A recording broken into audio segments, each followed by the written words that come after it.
Hey everyone, welcome back to Ken Michaels Radio. We talk about the Beatles exclusively here. We welcome all kinds of special guests, and this time we have Bill Last with us. You might know the name Bill Last because for many years he contributed articles for the Beatle fanzine Good Day Sunshine. You also see him at Beatle conventions where he sells all kinds of memorabilia and collector's items and rarities.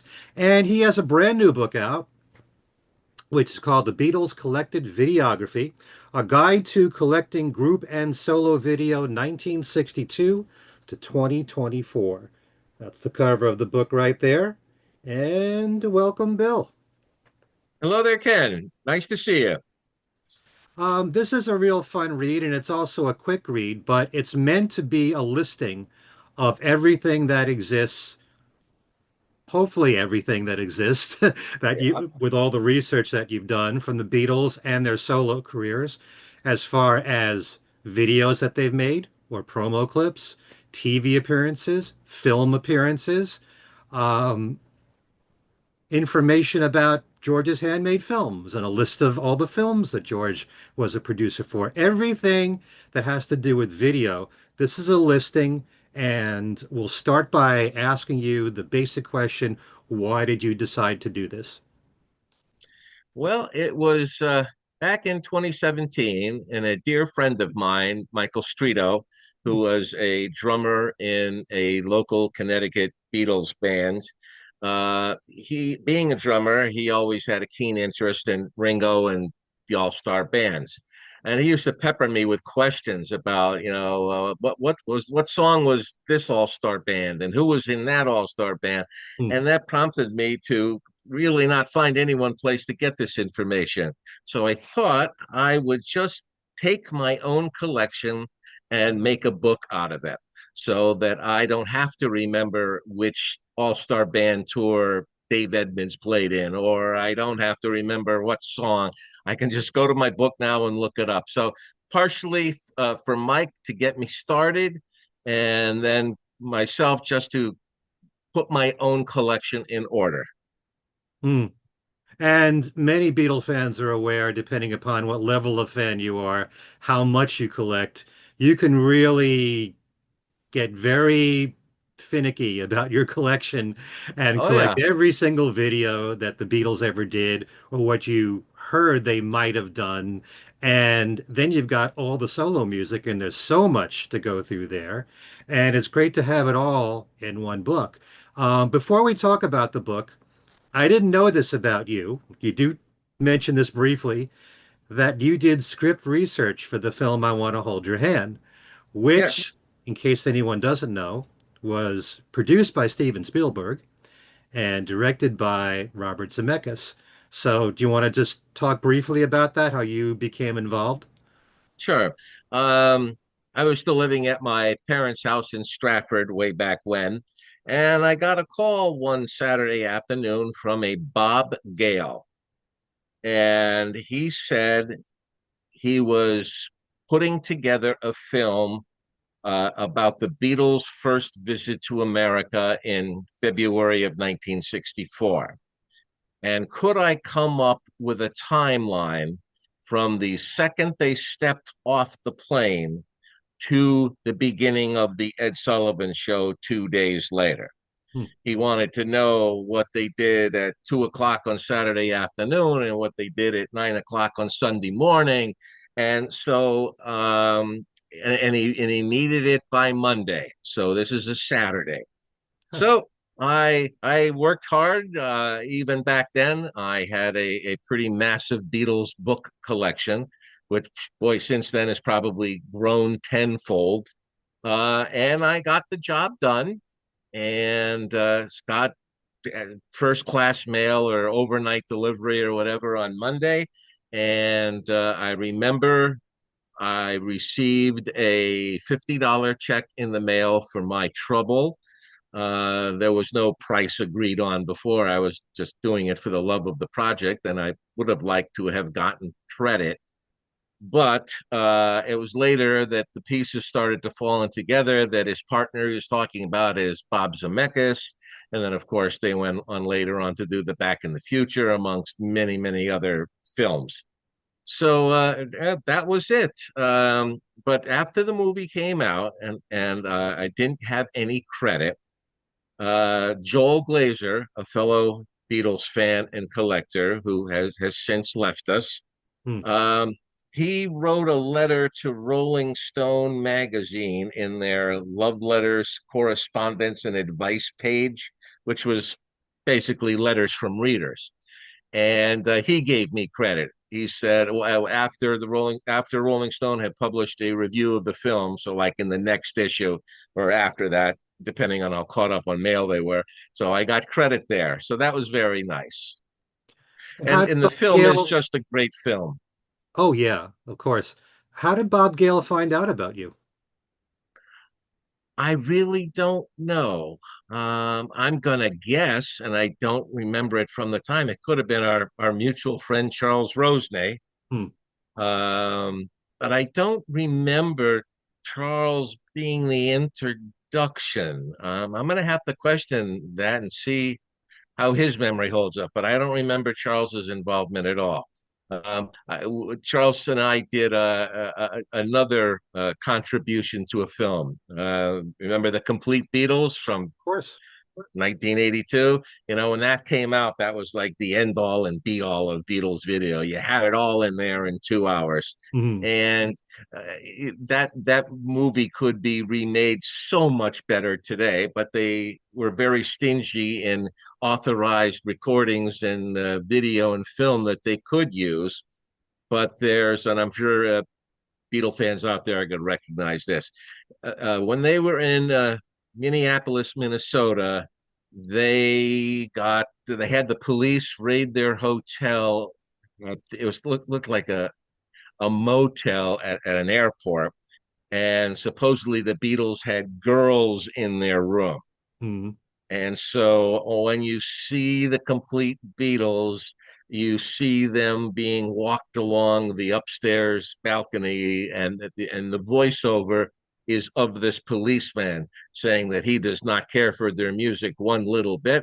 And if it was up to him, they would never come back to Minneapolis, Minnesota.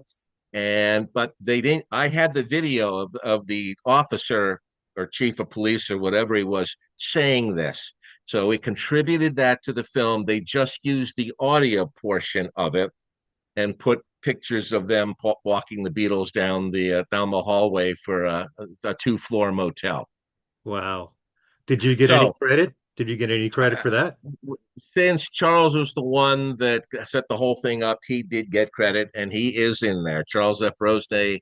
Exclamation point point point.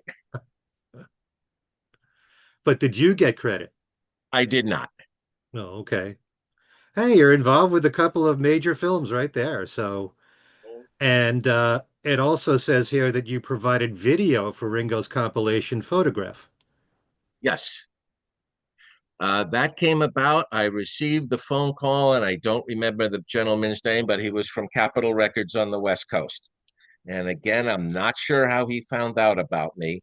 And he explained to me what they were trying to do, and did I have good quality videos of these Ringo songs. So all of the promotional videos they sampled in there, or that were made into song promos.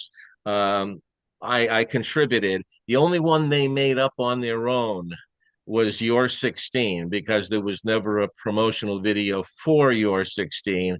Right. So they kind of took it off of the Ringo Ogner Rats TV special Yeah. and did a few tweaks to it, and it served the purpose. I'm surprised between Ringo and the record companies that they don't have pristine That's what copies of all this. that's what everybody asks me. And I'll go one further related story. One year at Beatlefest, Harry Nielsen was the guest. I know he did it more than once. I don't remember which year he was there and when this transpired. But the big draw was Harry was bringing along a copy of The Son of Dracula, the movie he did with Ringo, and that very few fans had seen. Hmm. So that was a big deal, making its premiere in the video room at Beatlefest. And but Harry had it on a U-matic tape, which is, for those people that may not know, that was a professional, above beta and above VHS. It's what a television studio would use, or a movie studio, Hmm. and they could only contain an hour at per cartridge.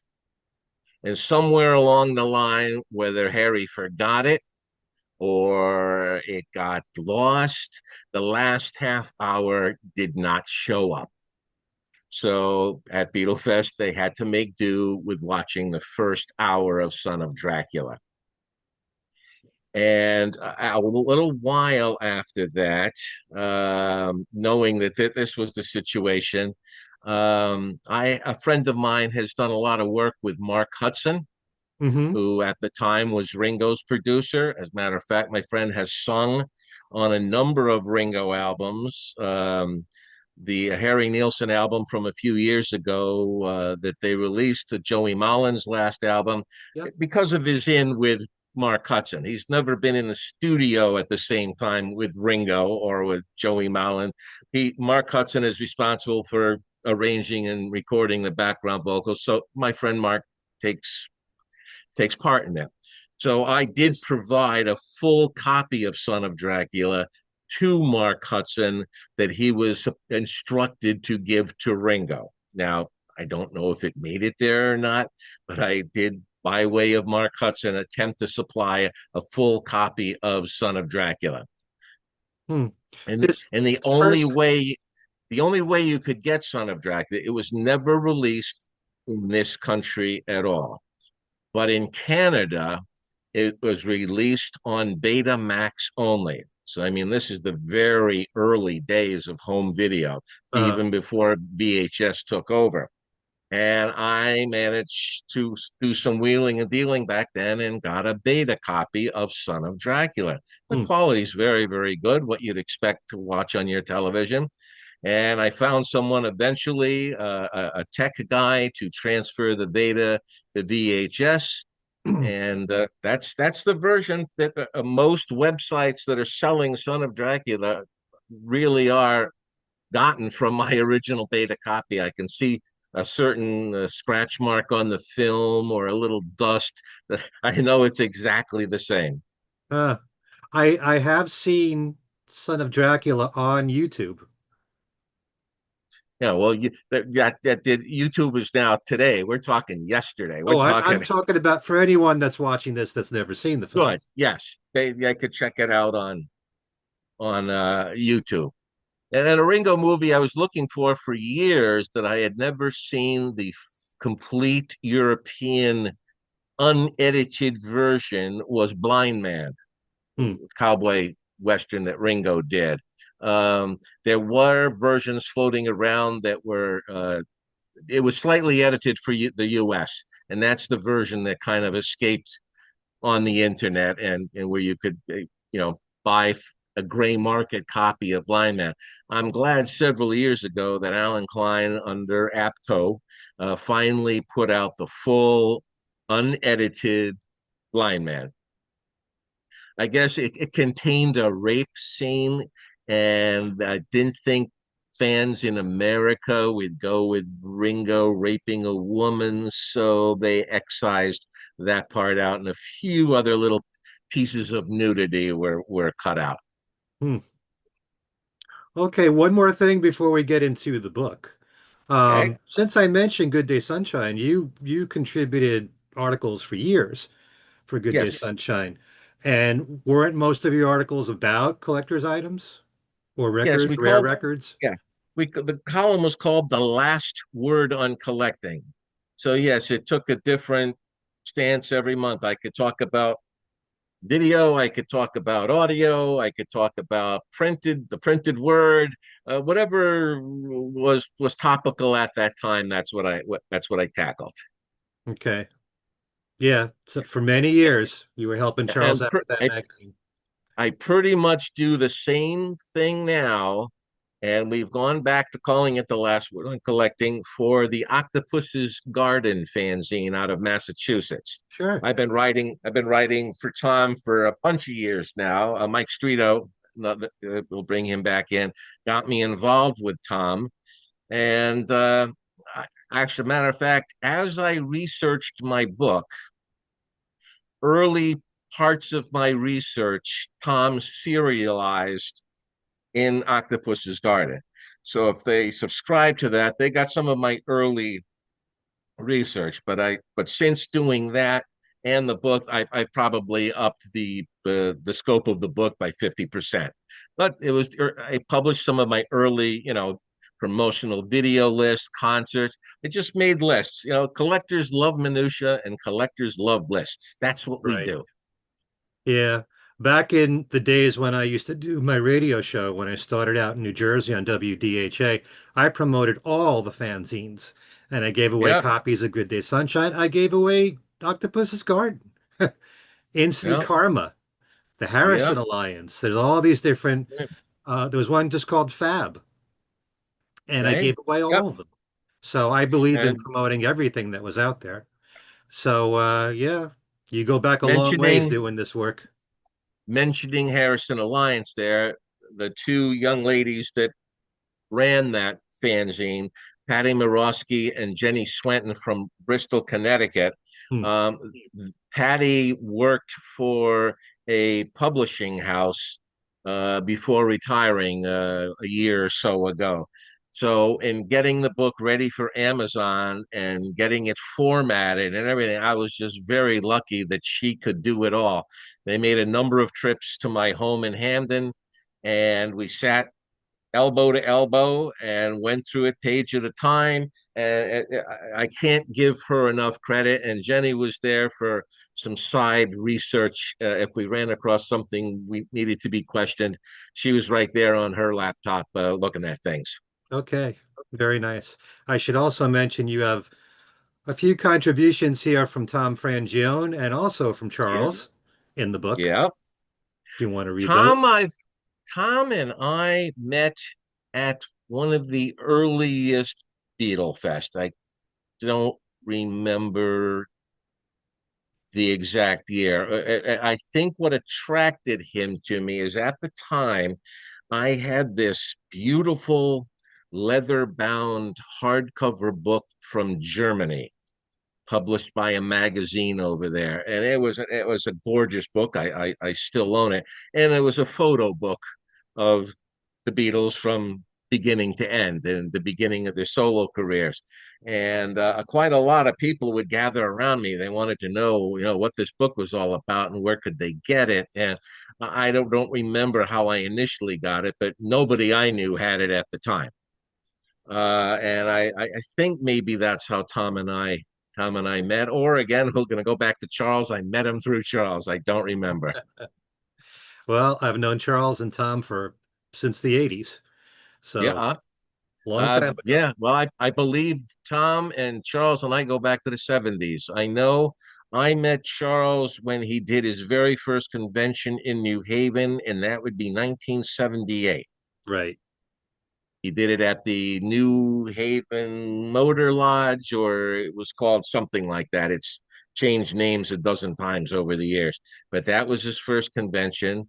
And I met him at Cutler's, the old Cutler's record shop in New Uh, Haven. He came in one day, and the gentleman in the 45 department, Larry, he kept telling Charles, "You got to meet this guy, Bill."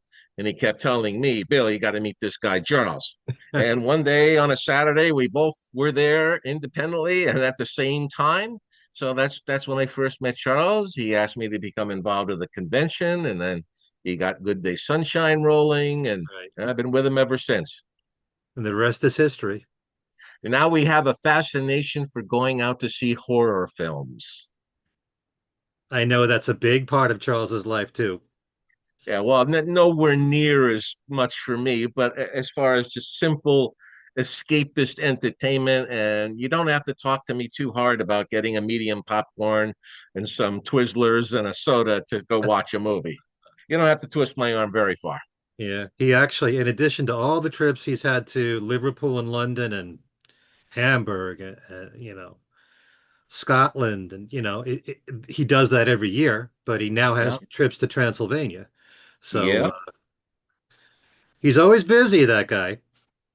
Yeah. Well, Anyway, it helps putting three kids through college. Every little bit helps. all right. So your book. We're going to spotlight certain things because we certainly can't mention everything that you list in this book, but we'll start with Beatles promo films. And it's great that you list the source for these videos. You have a section here, those videos featured on the Beatles One Plus, that there are three promos each for We Can Work It Out and Day Tripper, but you also say the first ones for each, you're not sure if they exist. That Can you is true because explain about I've that? well, I've never seen them, and Mark Lewison makes no reference to them. So until I actually see something, I'm not going to include it in the book just because I someone told me about it or said they saw it. I have my book in front of me. What? Give me a video in particular, and then it will jog my memory.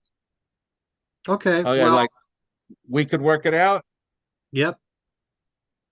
All right. We can Well, look right here in the book. yeah. So number one is pretty self-explanatory. Dark suits. Paul sways his arm towards John at the end. And then there's the second one. They're also dark suits, and Paul scowls and cups his hand. And then the shade that jacket's one. I'm looking at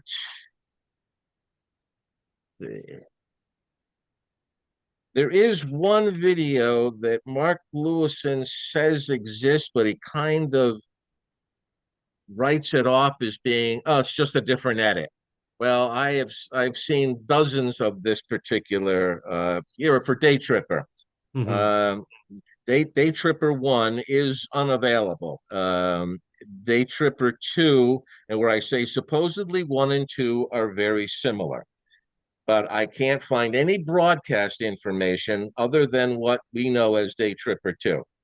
If they did a Day Tripper one, it is never leaked out, and Apple has never released it in any way, shape, or form, and even from private collections, it's just not out there.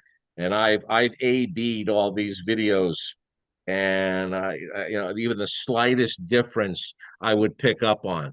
But no, that's pretty. It's Day Tripper. That Day Tripper number one is the unavailable one. Hmm. All right. Um, Concerning Paperback Writer and Rain, there are four Okay. videos for each. Would you happen to know why they made so many videos for these two songs? I mean, we Well, could ask Michael Lindsay Hogg and he'll tell us the answer, but why okay. in particular? I know that I would think that they would be thinking one video goes to this TV show, another video goes to another TV show. But four is a lot, and you've also got color videos and black and white videos. So why the Well, difference? here's the deal. Okay. The color videos that were shot on I'm going to go in the order of my book here. Okay, the Michael Lindsay log Intertel promotional clips. The first one was of each paperback writer and Rain. They were both specifically filmed in color for the Ed Sullivan Show in America. And with that little bit at the end, in the beginning, where Ringo's saying, "We've been busy and we're washing the clothes and we're With the doing cooking that." and the cleaning. And the cooking and the cleaning. And okay, so those were made for the Ed Sullivan Show.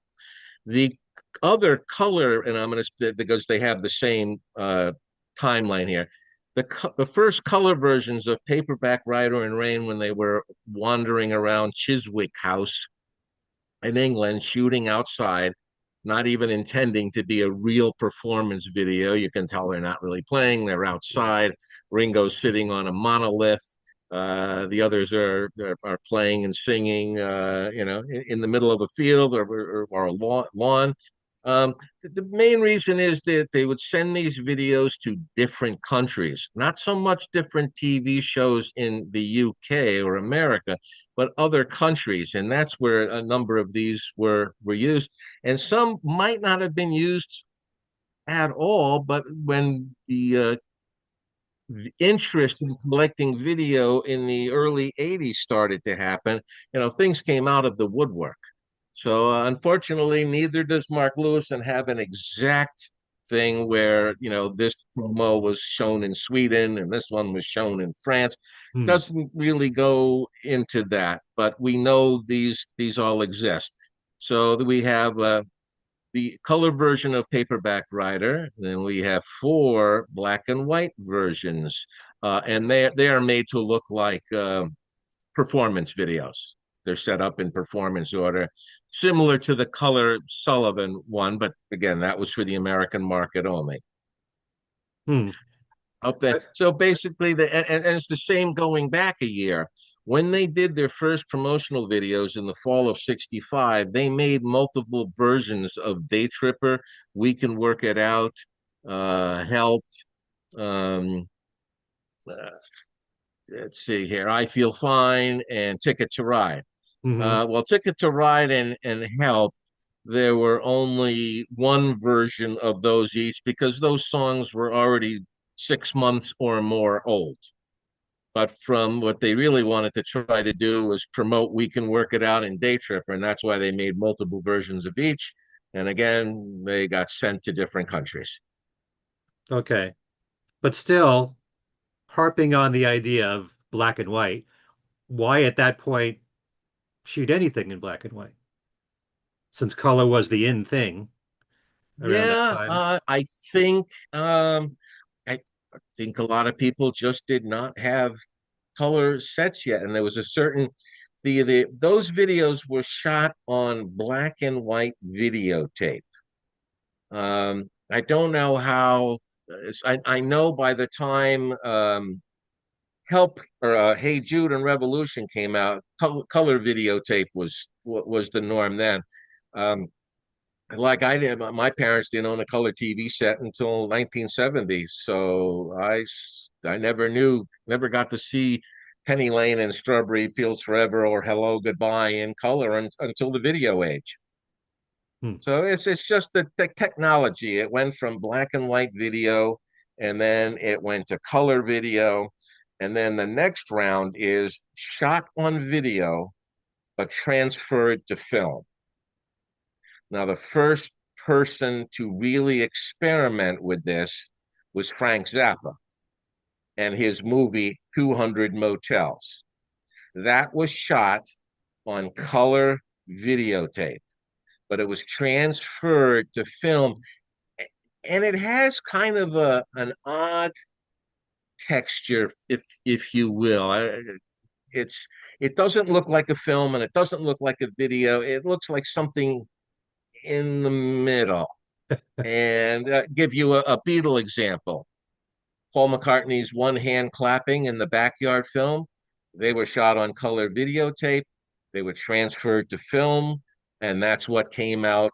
Well, One Hand Clapping came out years ago in one of Paul's archive collections, but the version that went around last year in movie theaters for limited runs, like I said, it's an image you have to get used to because we're used to seeing video and we're used to seeing film, and I think most people can tell the difference between that. But even some of the early days, they used to take films and transfer them to video. Revolution being a perfect example from '68, that was shown in a lot of countries on film, transferred down from video.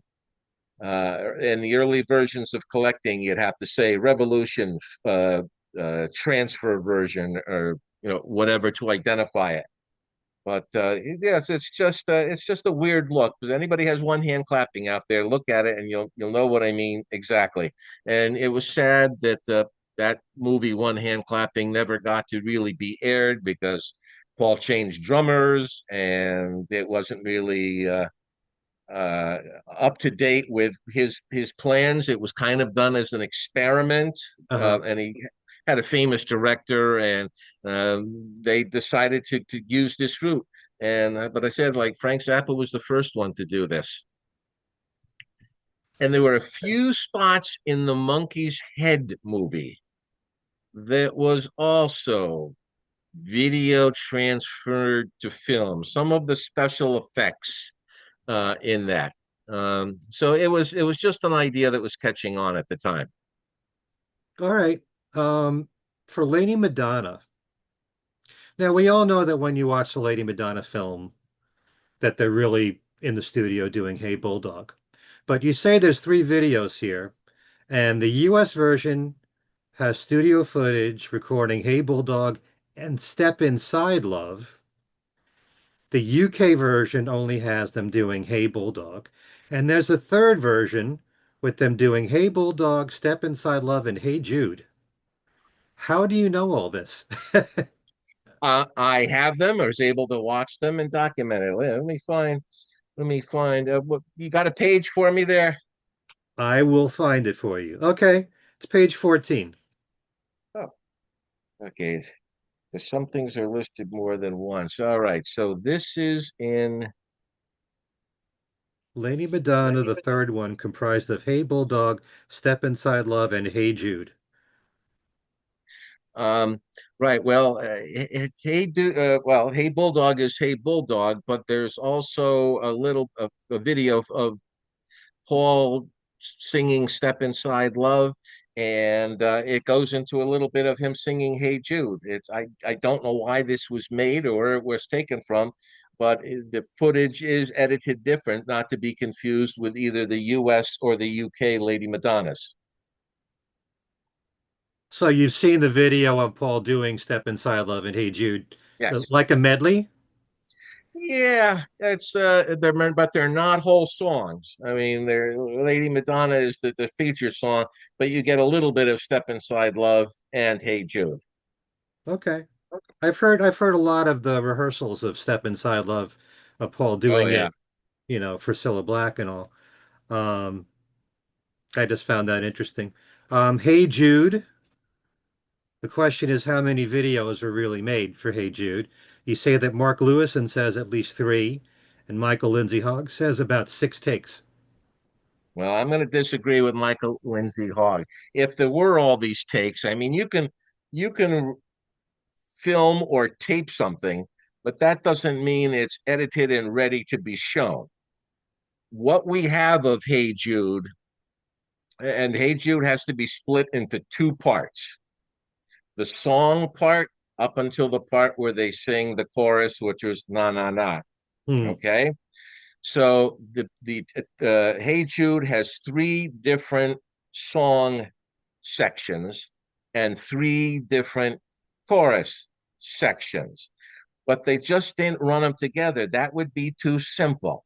They would use take one for the song and take three for the chorus. Now, if you go, I have that fully explained in a little article called the Hey Jude Revolution promos that I did go into that a lot more. Let's see if I can find it here. Okay, on page 37, the Hey Jude Revolution promo videos, and I explain the various David Frost intros, and uh, and I explain the take one, the take two, and take three, where the three are really from. Uh, Mm-hmm. Now, a couple of years back, the kind people at Trademark of Quality, uh, His Master's Choice, put out a DVD finally of the correct part one with the correct part two from take one. Then there's take two, part one, part two, take three, part one, part two. Those were never shown anyplace. This is just a bootlegger's fantasy here. They Hmm. finally put them together in the correct performance order. And since there have only been three and three that been released, I'm gonna say I can't see John Lennon sitting there going through that song 6 times. I think like three is enough, and they did two revolutions, and but that was it. That was all in a day's work. Hmm.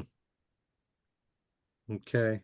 So I'm gonna stick with Mark Lewison's, where there are three versions, and then they were sliced and diced after that. But it is finally a kick to watch them in their correct performance orders, and you get three distinct performances of Hey Jude.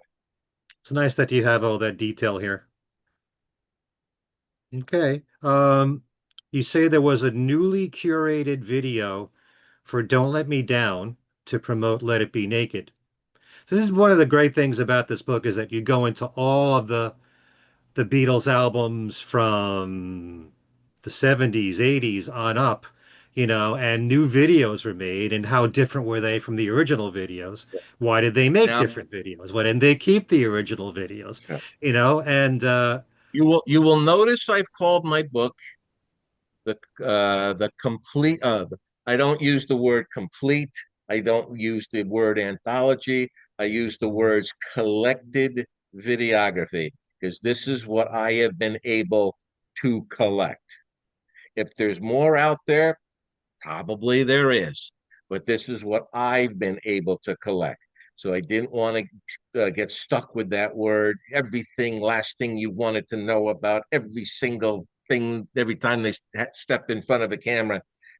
No, again, you're talking thousands of pages here. If someone would even want to spend that much time. I figured, again, I wanted my book to be a quick reference manual laid out in a somewhat pleasing order for people to use. The highest compliment I get from people is they enjoy watching Beatle videos with my book in their lap and a red marker, and they check off the video, or they want to see Paul turned his head a certain way on Hey Jude. They want to be able to go back and watch that and check it off their list that they own it. all right. Well, can is it safe to assume that everything that you've listed here you can watch on YouTube? Or is there a lot I of stuff that's very difficult to find? I'm sure there is. I only go to YouTube when I really have to go to YouTube. I did not use that. Oh, excuse me, I have someone at my door. This is very unusual. Well, anyway, Hold on, Dave. Bill just explained really what his book is all about. And it really is a good reference if you want to see everything chronological for the Beatles and for all the solo stuff. And there's all kinds of special sections in here. I'm looking at John Lennon live performances. Okay, boy, that was a trip down memory lane. The gentleman at my door Uh-huh. says he owned my house 45 years ago, and he was just stopping in. Now, I bought my house in 1984 from a husband, wife, and little girl, a family. They wanted a larger home because they wanted to increase the size of their family, and so I bought their house. So they were an owner, but I've been here since 1984, so that, he would have to be before them. But whatever. The last person in the world I think would show up at my door would be someone that owned the house before me. He would have to show up when we're doing this. Of course. I just did some traveling in Massachusetts, and my wife got to see her great grandparents' house in Springfield, I think it was. We Yeah, just drove right by it, and she hadn't seen it in something like 40 years, so I can relate. there we go. Um, so yeah, Don't Let Me Down to promote Let It Be Naked. Was that just because I'm trying to remember, sometimes if you haven't gone back every now and then, you might forget some of what these videos were. Yep. And Again, Give Is me a this page just number. from the Apple rooftop? Just taking the actual audio from what was used on the album? Before I could talk about it, I have to see where it falls. Give me the page number Okay. I got to find because my notes for that. now I have it under. Well, I did make a section called the January '69 Get Back, Let It Be filmed promos. So Right. yes, so there's Don't Let Me Down. That was shown on the Glenn Yeah. Campbell Good Time Hour, and but that wasn't a straight from a video. It showed some scenes from Twickenham. It showed some scenes from the rooftop. It wasn't meant to be straight performance. And then they did a newly created 2003 edit, which I believe was just actually the rooftop concert. They didn't try to put in anything else. Okay. Yeah, and you do tell us it's not that hard to figure out. Go to Beatles One Plus, and it's on there if you want to check that out. But Yep. sometimes you might be surprised of all the newer videos that were made. I don't remember seeing a video for the Beatles movie medley. Yeah. Oh yeah. And it's exactly what you would think it is. It starts off with clips from A Hard Day's Night, clips from Help, clips from Magical Mystery Tour. Let it be. They just lifted them right out. There was very little effort to create that video. And then of course, they had to slightly tweak the speeds of it Yeah. to it would kind of play all in one kind of beat pattern here. But yeah, there was Beatles movie medley. I used to get a lot of videos in the early days because you never knew what they were going to play on MTV. So it was unless they were doing a Beatles special, I really couldn't count on that. But NBC had Friday night videos Right. in the 80s, and they loved the Beatles. And anytime any of them had anything out, they would show the videos on Friday night videos. So I'm going to guess that would have been a likely source for it. And then also HBO used to do these video jukeboxes here, and sometimes there'd be an all Beatles edition, and that might be another place where it was because it all falls in the 80s there. Hmm. Well, my natural inclination would be just to go to YouTube and see if it's there first. Yeah. So there was a video for Please Please Me used to promote the Oh, 20 greatest hits, which is strange because the 20 greatest hits supposed to be their number one hits in the United States, and Please Please Me right, didn't hit number one here. right. But these were videos. There were three videos for Please Please Me, all from the Washington Coliseum. Yep. So why would And they let me use Please Please Me was when it wasn't even on the collection? somebody at Capitol Records. That's what they wanted. I want to find. Please again. Give me a page number if you have it. That's 16. Oh, okay, I'm very close. All right. So yes, they used to promote 20 greatest hits. All three versions are used. And yeah, that's I kind of describe each of them there, the A, B, and C. And yeah, they made a lot of them there. There was a video made for Long Tall Sally. This was in 1995, also Yep, from the Washington Coliseum. and that's just a direct lift from the Washington Coliseum. And Not, why did they not, make a video for that then? uh, Again, there were video outlets there like Friday Night Videos that were always clamoring for more videos. I'm just so used to And thinking with a new release, a new album, it makes yeah, sense to do that. There were two videos made for Real Love, yes, and one has shots of the Beatles and their wives. right. I'm trying to remember that one because I didn't realize Okay, there were two. the deal was version one came out first, but it didn't really. I guess it. They decided to go back, and since it was called Real Love, they wanted to have some insert shots of the Beatles and their wives, and that's why that was done. It's not a big difference, but if you watch them side by side, yeah, you'll pick up right away George and Olivia and Ringo and Barbara and so on. Okay. It's not taken from the Something video, is it? No, Those shots. Okay. no, these were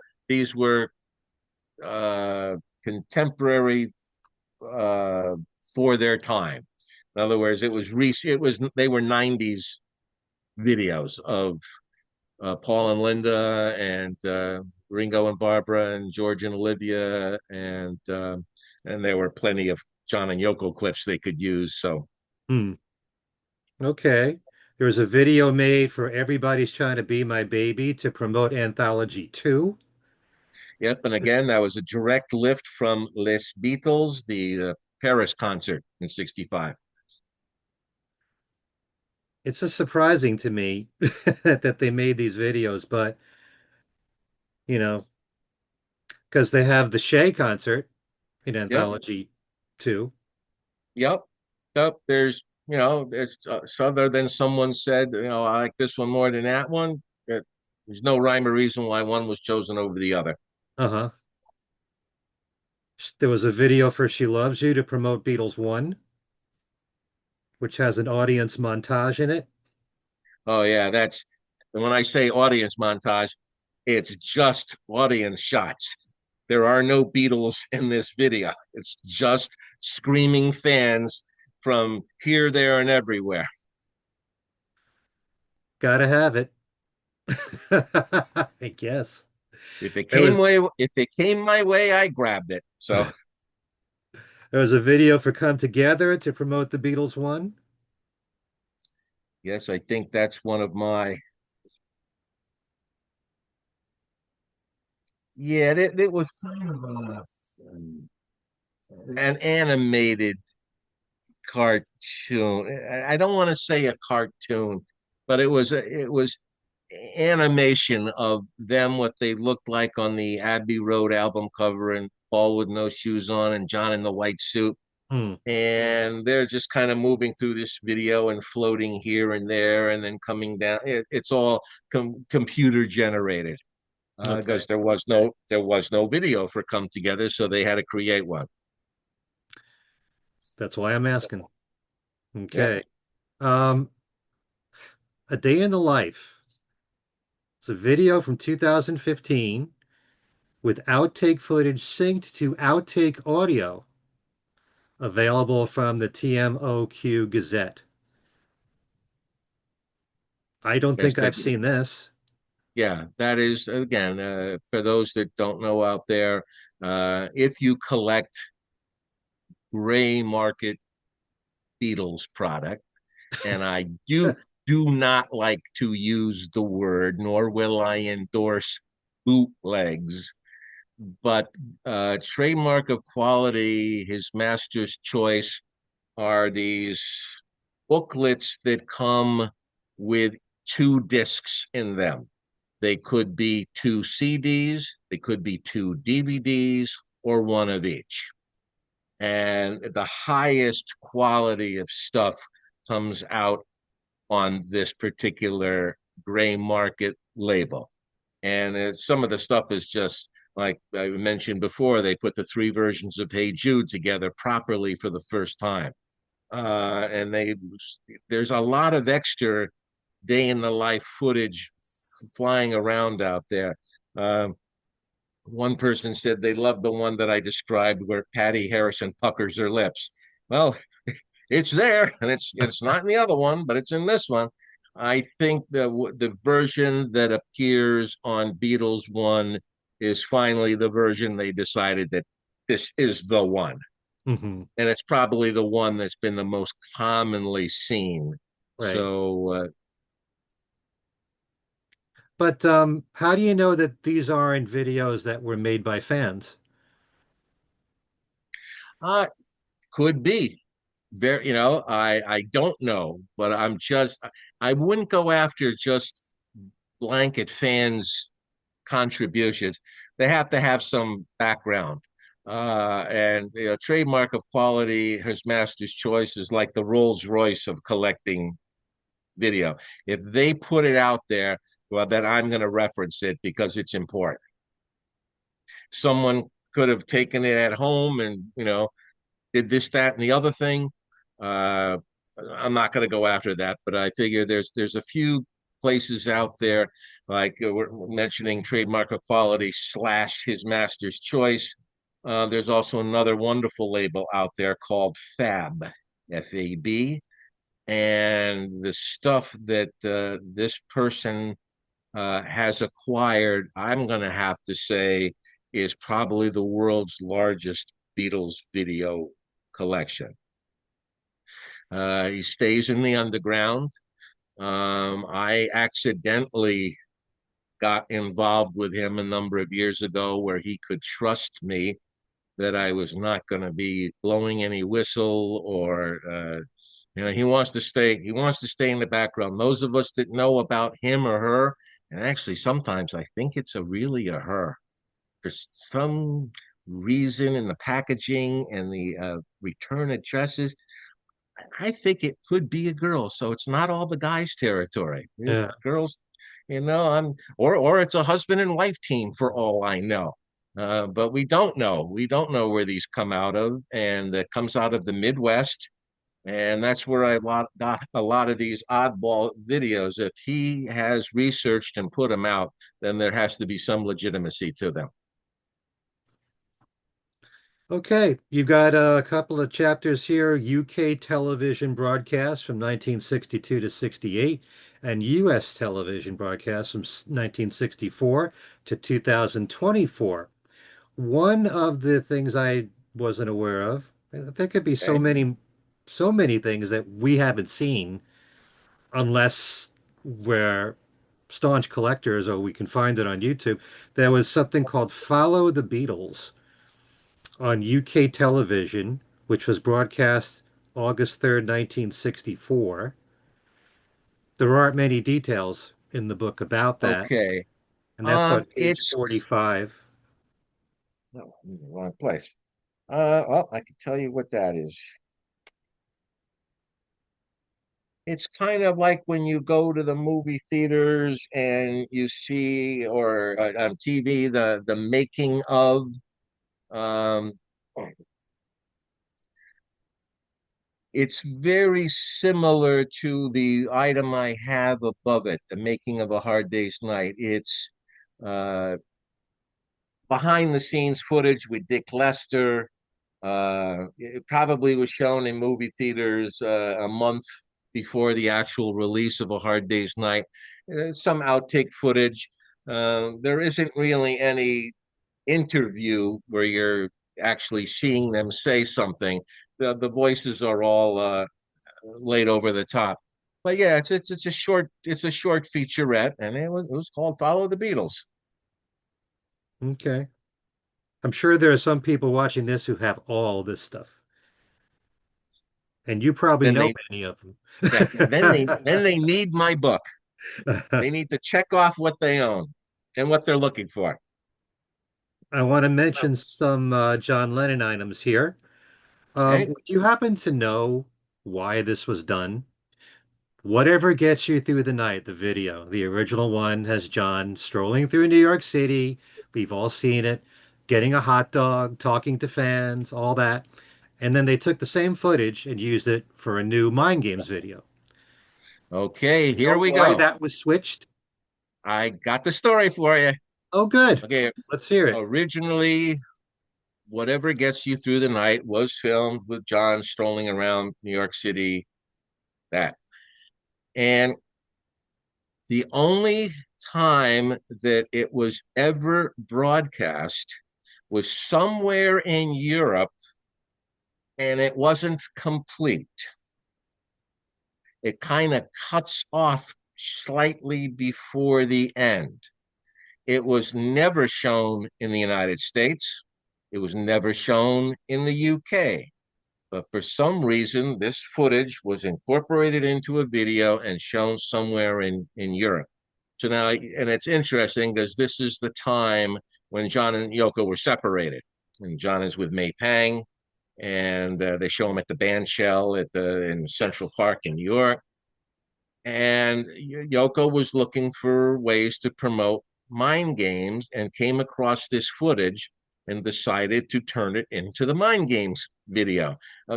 The song Mind Games was recorded a year before this actual video footage, but they needed something to go with Mind Games that they didn't have. Hmm. So that's what they used. They could have picked anything, any footage that they had of John, but why? Exactly. Yeah, But this really had, we never saw that footage unless you were a video yeah. collector.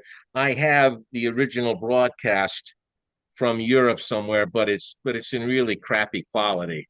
So I wouldn't recommend that. But they took all that footage and more and turned it into the Mind Games promo. It's kind of hard for me to believe that that video wasn't shown in the United States somehow, the original one. I guess they figured, and this is only guessing on my part, uh, at the time John released Whatever Gets You Through the Night, and Elton John was on it, and Elton was uh, enormous popularity at that time. I think Whatever Gets You Through the Night really made it to number one without too much effort, and they don't need a video to promote something that's already number one. Possible. Okay. And that's what I'm throwing into the ring. Okay, goes without saying, you have to mention the fact that there's a lot of internet videos now that come Oh yeah, out to promote all the box sets, and oh yeah. Sean and Yoko have done a tremendous job with all the Lennon box sets that have Yep. come out. So to promote Give Me Some Truth, Plastic Ono Band, Imagine, and Mind Games, there's a It's lot of videos out there you can watch. collecting video now is you can't replicate the feeling of collecting that you had in the 80s when we first started out. Now everything goes to the internet. And as I mentioned in a paragraph in the book there, there are almost daily videos thrown up online. There's unboxing videos and individual song promos and then it comes out. And then there's more videos about how it came out and so it's never ending. I think from this point on, the most fun will be collecting the individual song videos and just maybe the unboxing or the original ads showing you what comes in the box set posters and DVDs and stuff like that. Um, it would be impossible to keep track of every time something new is thrown on it that's 10 seconds long or 30 Right, seconds long.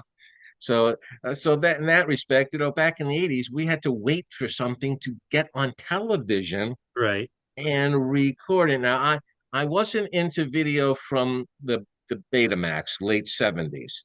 I believe I got my first VHS recorder. It was a top of the line Pro Series Panasonic. And it really did work very well for me for years. And at that time, there was both beta out there and VHS out there. But I Mhm. had one of the early, really good VHS machines. Matter of fact, Charles and I bought the same machine so that I could edit videos for the both of us. We're Yeah. starting with really good machines. The quality was really good. Yeah, well, it is a different world out there today when it Yeah. comes to videos, and it was more of an event back Yeah. in those days. Looking forward to any time there was a new single, especially in the 80s, you had to make a video for that. So Yeah. you were expecting it, but you had to wait for it. So I have to throw this out there because I don't know if you will ask about it. People often ask me, uh, what video that's not mentioned in your book in any way, shape, or form did I wish I had or owned? Well, it's going to be something that sadly there is very little video of. Now, John and Yoko, they filmed and videotaped their lives on a daily basis, right? Mm. And so all of his major appearances, live piece in Toronto, and everything was documented. But on New Year's Eve, 1969, they did a concert as the Plastic Ono Band called UNICEF Christmas. It was Peace for UNICEF. Right. And this is the audio of that. There's only two songs, Cold Turkey and Don't Worry, Kayoko. Mommy's only looking for her hand in the snow. Those were the only two songs. And then the audio was then included on one side of the Sometime in New York City album. Hmm. So we know we're going to get that again now that it's going to be released next month.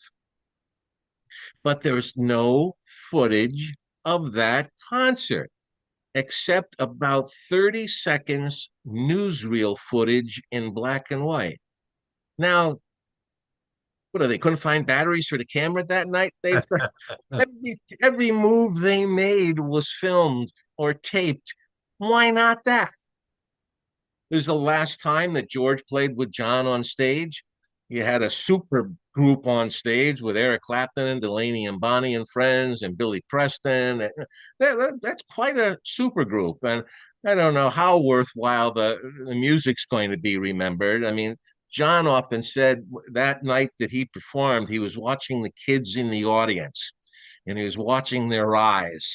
And there was a certain kind of a glare in these eyes, and he said those are the kids that went away several years later and came out with punk.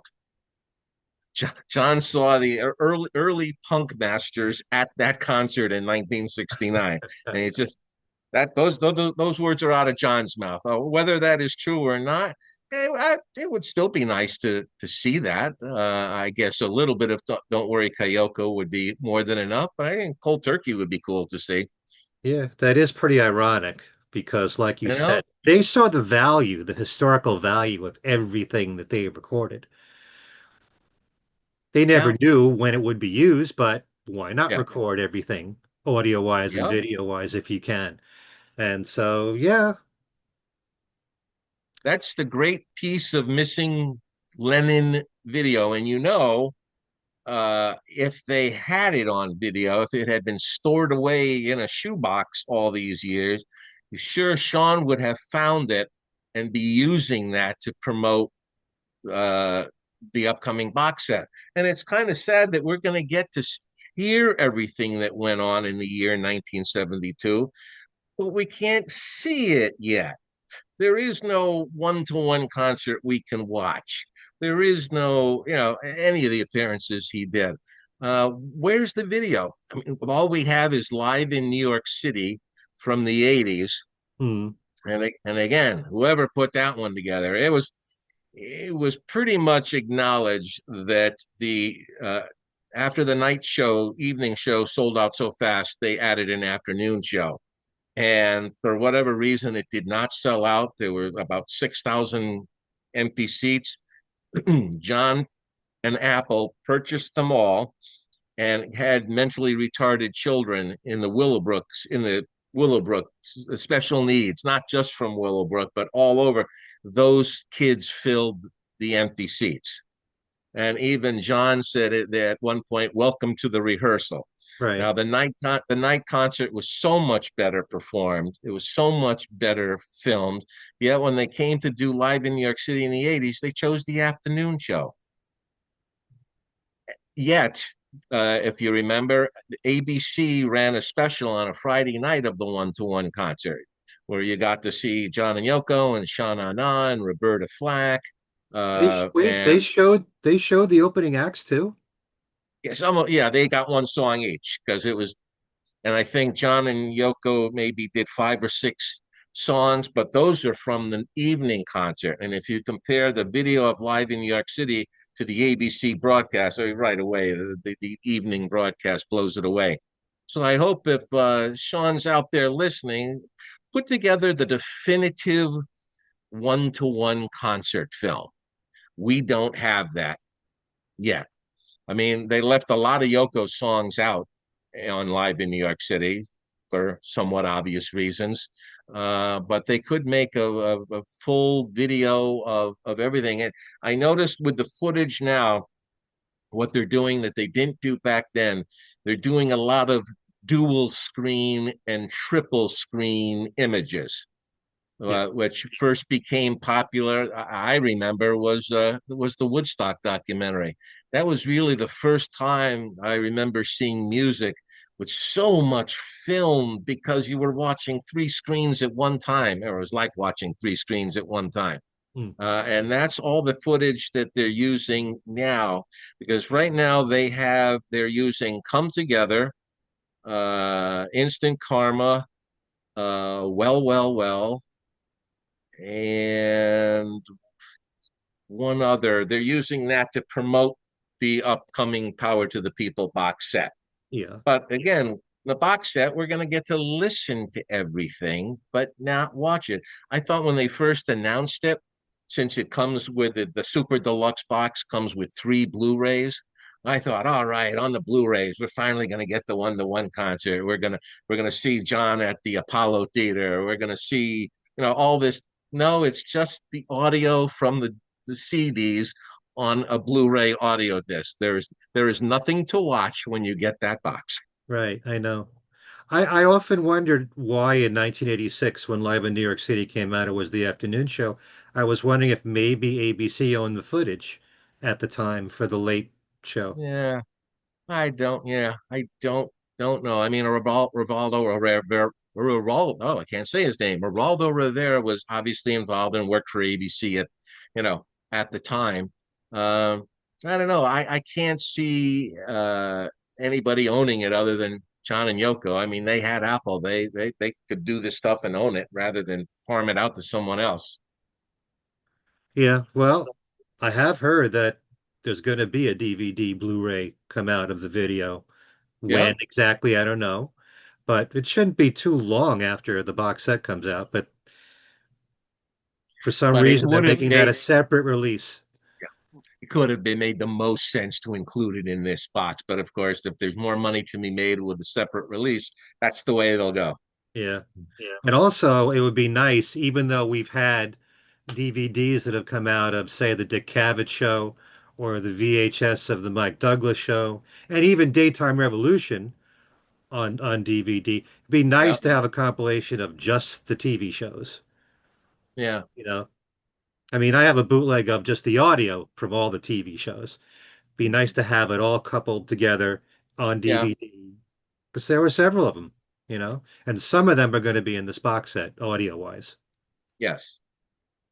Oh, another little thing they're using is we've known about this audio wise for years that John was sitting at, I think, the St. Regis Hotel at the time, and he's sitting across the room. So you're looking at a large mirror. So you're seeing everything in reverse. So Hmm. he's playing guitar right-handed, but it looks like he's playing it left-handed. And he's singing different rock and roll oldies. And they released a clip to promote the new box set of Honey Don't. And it was from the film that John made because in the middle of the uh, um, fireplace. Figure that's where the mirror is. It's above the fireplace. Above the fireplace in the middle was a rather large clock. Hmm. So in the footage, you're seeing this large clock, and in the background, via the mirror, you're seeing John perform some rock and roll oldies, and they're using Honey Don't to promote the box set. Yeah. Well, the audio for that's been bootlegged for a long time. Yeah. And they've Oh yeah. played it. They used to play it on the Lost Lennon tapes, a lot of that stuff. Yep. So it's still nice to have as a release, you know. Exactly. That's a nice treat right there. Let me mention a few other things. There was a video made for Only You, John's version of that from the Lennon anthology, Yeah. Again, I'll remember it when I take a look at it. Only you. You have the page number. page 70. Oh, I'm always a page or two away. Um, I feel like I'm in yes. Temple. If you go to page 70, Okay, so only you as it's I see also see working class hero. Uh, Well, let me answer your question. Yes, there is a video, and it was for his version from the John Lennon anthology. Hmm. And there's one of my typos. The John Lennon anthology. It's missing its second O. That's So, it. but they used to promote that. They did I'm Losing You with Rick Nielsen, Winnie Carlos, and Tony Levin. It also had John's line drawings kind of come to life with them playing their instruments. So since they were on the original track, and then only used same thing. It was John's version, uh, but not actual footage of him singing it. Other distractions. Hmm. Okay. I'll check for all this stuff on YouTube first, but um, you have under other commercial releases and broadcasts, if you'll turn to page 80. There Okay, was thank a you. TV special called John and Yoko Sold to Song Special, and it's double That's fantasy and Milk and Honey sessions. This Yep, special was in 2019, and it was broadcast in Japan. correct. That's one of the more recent additions here. I can't go out and list every video that is not licensed by them in some way, shape, or form. I mean, I'm sure you do as well. I have a box of DVDs that were made by third parties of the Beatles story, and they use Muzak versions of the Beatles songs in the background because they don't have the rights. And after a while, you start to see the same interview footage, especially used and reused and reused. So this was must have had some input from Yoko because there is actual audio from those sessions on this TV special, and it was only broadcast in Japan, and it was a series called Soul to Song, and this was John and Yoko's episode. And you've watched this before. Yeah, I own it, and I yes, I own it, and Okay. I watched it. Is it really interesting? Are there a lot of Yes, outtakes of songs from? yeah, I mean it's not bad. There's some other things I think are more valuable in his collection. But no, I listed them here because I thought if you were wanted to go outside the box, these are some DVDs to track down. There's been a couple of really good ones about Apple Records and the dying days of Apple that were uh, definitely had input from people that worked at Apple, but is not endorsed, nor did Apple cooperate in the production of the video in any way, shape, or form. But Sure. it is just some good stuff. Sometimes it's nice to get someone who has just stood back and you're getting their observations. Hmm. Um, I'll tell you something I just got through here. I don't know much about this director, Alan G. Parker. Yep. We just interviewed him on the Things We Said Today podcast. Okay. All right. So you know about his film Borrowed Time. Yes. Okay. Do you know, is it scheduled for a US release? Because right now it is unavailable. It was scheduled for one. I didn't realize that it still hadn't come out. As of today, it's still not out. Well, I'll tell you my saga with this one. So, a friend of mine who goes way back to the 70s with me, John Bazzini. You Sure. know, John? John, I communicate with John every day because so Okay. much of the news that I put in my podcast, I get from him. I Okay. don't know anybody else that collects, when it comes to printed material, the Yep. books, the magazines, articles, anything, Yep. even I remotely agree. connected to the Beatles. He's And got I'm and I'm proud to say I was able to find some things that he didn't have. it. So, okay. So we're talking about mutual friends here. Um, John and I go back and forth as well, and we were waiting for this documentary to come out, especially hearing that there was the regular cut, which was let's say 90 minutes, and then there is a director's cut of 3 hours and 20 minutes. Hmm. Okay. So John notified me that it was for sale on Amazon UK, a region-free version, which means we could play it here in America. So him and I both ordered it, and we both got it within a few days of each other. And when he played his, it would play to a certain spot and then flip back to the beginning. And it would play again up to a certain spot, flip back to the beginning. And now I got mine, and this is the Blu-ray, mind you, the 3 hour, 20-minute version. I put it in my Blu-ray player, and the title page comes up. So I know it's compatible because I am seeing the logo and the image of the cover on my screen. But no matter what I do, hit play, fast forward, rewind, pause, I get nothing. I can't get past the title page. Hmm. Okay. So, John, being the good boy that he is, he found someone to transfer the film.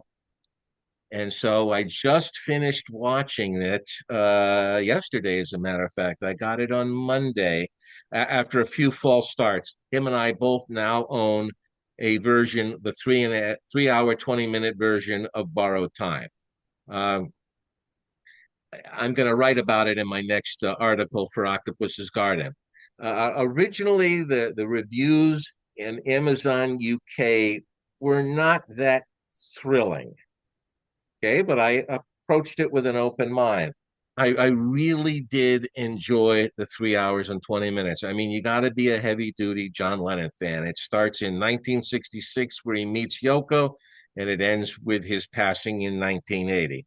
And you see a lot of people that Beatle fans have read about and know are part of the Beatles story, especially a lot of British journalists. Uh, Charles Shaw Murray, and he was one that's featured in it a lot. And so they're wonderful, no frills interviews. And it really was. I enjoyed it more than I thought it would. They use two John sounding like songs, which they should have left out because it just sounds silly. Hmm. They didn't need any music. They should have just presented it for what it was. We don't have the rights to any of the music. But here are people talking about the John Lennon they knew, and it was actually quite entertaining. Now, the disc I got it on, and I've never heard witnessed something like this before. I know a while ago they used to make dual layer DVDs, Yep. and they also made them where you had content on one side of the DVD and you flipped it over and you had content on the other side of the DVD. But no, this one would play up to a certain point, freeze for a few seconds, and then continue on. So now the disc I have, it plays the first 3 hours as track one. It plays for 3 hours and then it freezes. And a few seconds goes by and it starts up again with the last 20 minutes. So some way there is a dual disc going on. It won't copy in a regular machine. It won't play on a computer. So I mean, John and I are probably one of the only two people that have gone through the trouble of seeing this movie, and I will recommend it when I write about it. Yeah, Uh, well, we reviewed it. We spoke yeah. to Alan G. Parker on things we said today. I enjoyed most of it, especially at the very beginning. Didn't start from what I remember with 1966, John meeting Yoko. It started with the guy who was supposed to design the stage that John was planning to tour with. Oh, that's later on. Did you watch the 3 hour, 20-minute version? No, I never saw the director's cut. Okay. Okay. So that may well be where the normal length version begins. No, this guy comes in the last 20 minutes and he shows sketches of what the stage was going to be. And that I think that's an eye opener because that's really didn't realize we said John wanted to tour. He said he wanted to tour. We didn't know he actually went so far as to make concrete plans for a stage setup. Hmm. So, and then the other interesting thing is even watching her in a few other documentaries, Aunt Mimi. You always get the impression that Aunt Mimi was very stern and strict and couldn't crack a smile if her life depended on it, and was a authoritarian. And she comes across as giddy and carefree.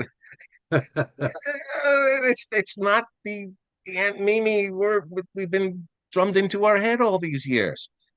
And so obviously this footage was done a number of years ago, but she has the claim that sometime in the last year of John's life, he went over to England to see her. Now, this is an 80-something-year-old woman. She is the way the movies documents it. She's not usually one for fantasizing, Yeah. but they asked her, when's the last time you saw John? And she said, oh, 4 months ago or 6 months ago, whatever it was, he came over. Now, I find that hard to believe. Why, number one, John would want to keep it a secret. He could travel now that he got his green card. He didn't have a problem getting back into the US for whatever reason. And for John to do it without Yoko, well, I mean, maybe she was selling cows or something and couldn't make it. But it's that's another one of those. Makes you go, hmm. Uh, it's just what she said, and her whole personality is just so very different than what we've come to expect of what Aunt Mimi was. Yeah, well, that wasn't in the main movie. That was Okay, the bonus footage there. I never yeah, heard that. You would have thought that John would have said something about that shortly before he died. He even said in I get them confused whether it's the BBC or the RKO one, but he says, I'm looking forward to seeing you at Mimi, you know, uh, yeah, something about chocolates, send me your chocolates or yep. chocolate Olivers, Oliver. whatever, like he's about to visit. Right now, uh he's always expressed his love for England and how much he missed it and wanted to take Sean and show him where daddy grew up and all Right. this stuff. He got his green card in 1975, yet in the 5 years up to his passing, he had plenty of time to go to England. Hmm. Instead, they went to Japan. They spent a couple of multi-month visits in Japan. So John got to meet all of Yoko's relatives, and they lived in Japan for 4 or 5 months at a time. And so he had no problem going to Japan. He was in Japan when Elvis uh, was found dead. So, but what was he waiting for? I don't You would know. have thought you thought if he got that green card and once Sean was able to travel, you thought he would couldn't get to the airport fast enough to go over to England. And yet 5 years went by, and oh yeah, I'm planning to go back to England next year. And that's another little question about And have Sean meet Julian, you know, exactly. as well as the rest of the family. Yeah, But the only thing that really troubled me about Borrowed Time, something I okay, find really hard to believe, is that they said that originally John, when he went back to make an album, his original intention was for it to be a solo album of his, not shared with Yoko. right. Oh yeah, yeah. That was in the long version too. Yeah, and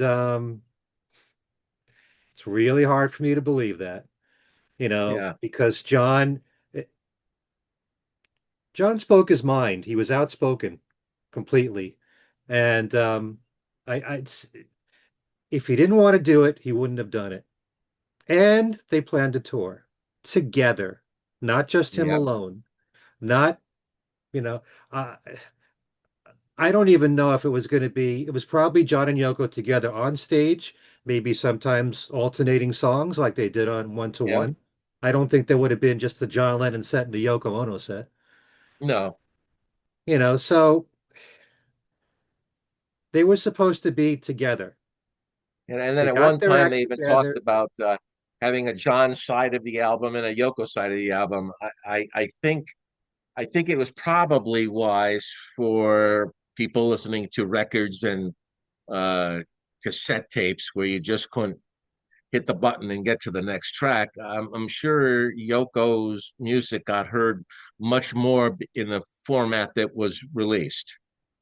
Rather than putting all her songs on one side, how many people Right. are going to play that side when they have six John Lennon songs they could be listening to? Yeah. But they did say in their interviews they wanted this to be a dialogue. Yeah, And it yeah, made sense for I'm losing you to go into I'm moving on. yeah, You yeah, know, anyway. So, some other things you mentioned here under Lennon for broadcast. There was something called John Lennon, a Reporter's Journal. This was in 2020, broadcast in the UK on BBC. yeah, And there's also John Lennon, The Last Weekend. Very clever there. yeah. 2020, also broadcast in the UK on BBC. Anything you could tell me about those two shows? Well, I don't know if this part was in borrowed time. It was in a big chunk of, let's say, the last half hour of the full version of it. There was that ABC news reporter. Do you know his story? Yes. Okay, so he was in the hospital at the time, and it goes into much more detail of how he finally managed to get to a phone in the hospital and call it into the news bureau in New York. So he has a rather large part. I mean, I'm sure you're getting all the interviews, but the highlights of in the other version. How did you get what version? How did you get the version that you saw? There was an ABC television special where that reporter was in there telling his story Yeah, no, and I how he mean had to, borrowed time. In borrowed time, you said you watched the edited version of it. How yeah, did you acquire the edited version? Did Alan send it to you? yeah, his Okay. people did. Yeah, because you can't, like I said, you can't get it here. And it's just real quick. When I first ordered it from England, the U.S. Postal Service, somewhere between England and America, lost it for me, disappeared. So I had to order it again. And then it came in, and John was already a little ahead of me, Bazzini. But it was very disappointing that they would not play on American players. But now we got it, and I would happily buy it again when it comes out on a formal release. But as of today, there's nothing on U.S. Amazon. I can email him and find out what's going on. Yeah, So, yeah. I think anybody that is really into John and the Beatles is not for the casual fan, right. not for someone that whistles Imagine at the office. They really have to want to spend almost 3.5 hours within John's life. Uh, but I thought it was done. Get rid of the two dopey songs, one at the beginning, one at the end, and I think it's a worthwhile documentary. It's uh, just about everybody you could think of, and many of the people that are in that film have since passed away. I know. Aunt Mimi being a prime example of that. So yeah, that's be interesting to see when it's going to come out.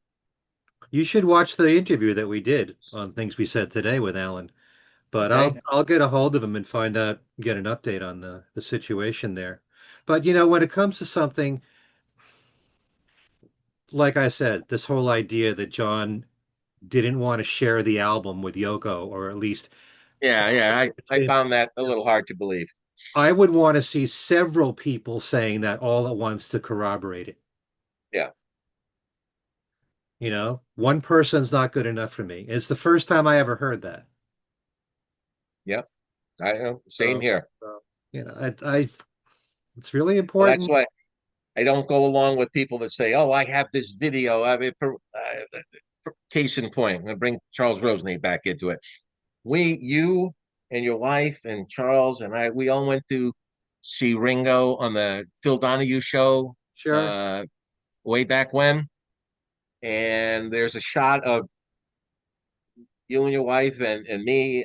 Charles isn't in the picture. Tom Frangione and his wife. The perfect audience shot of the, all of us there.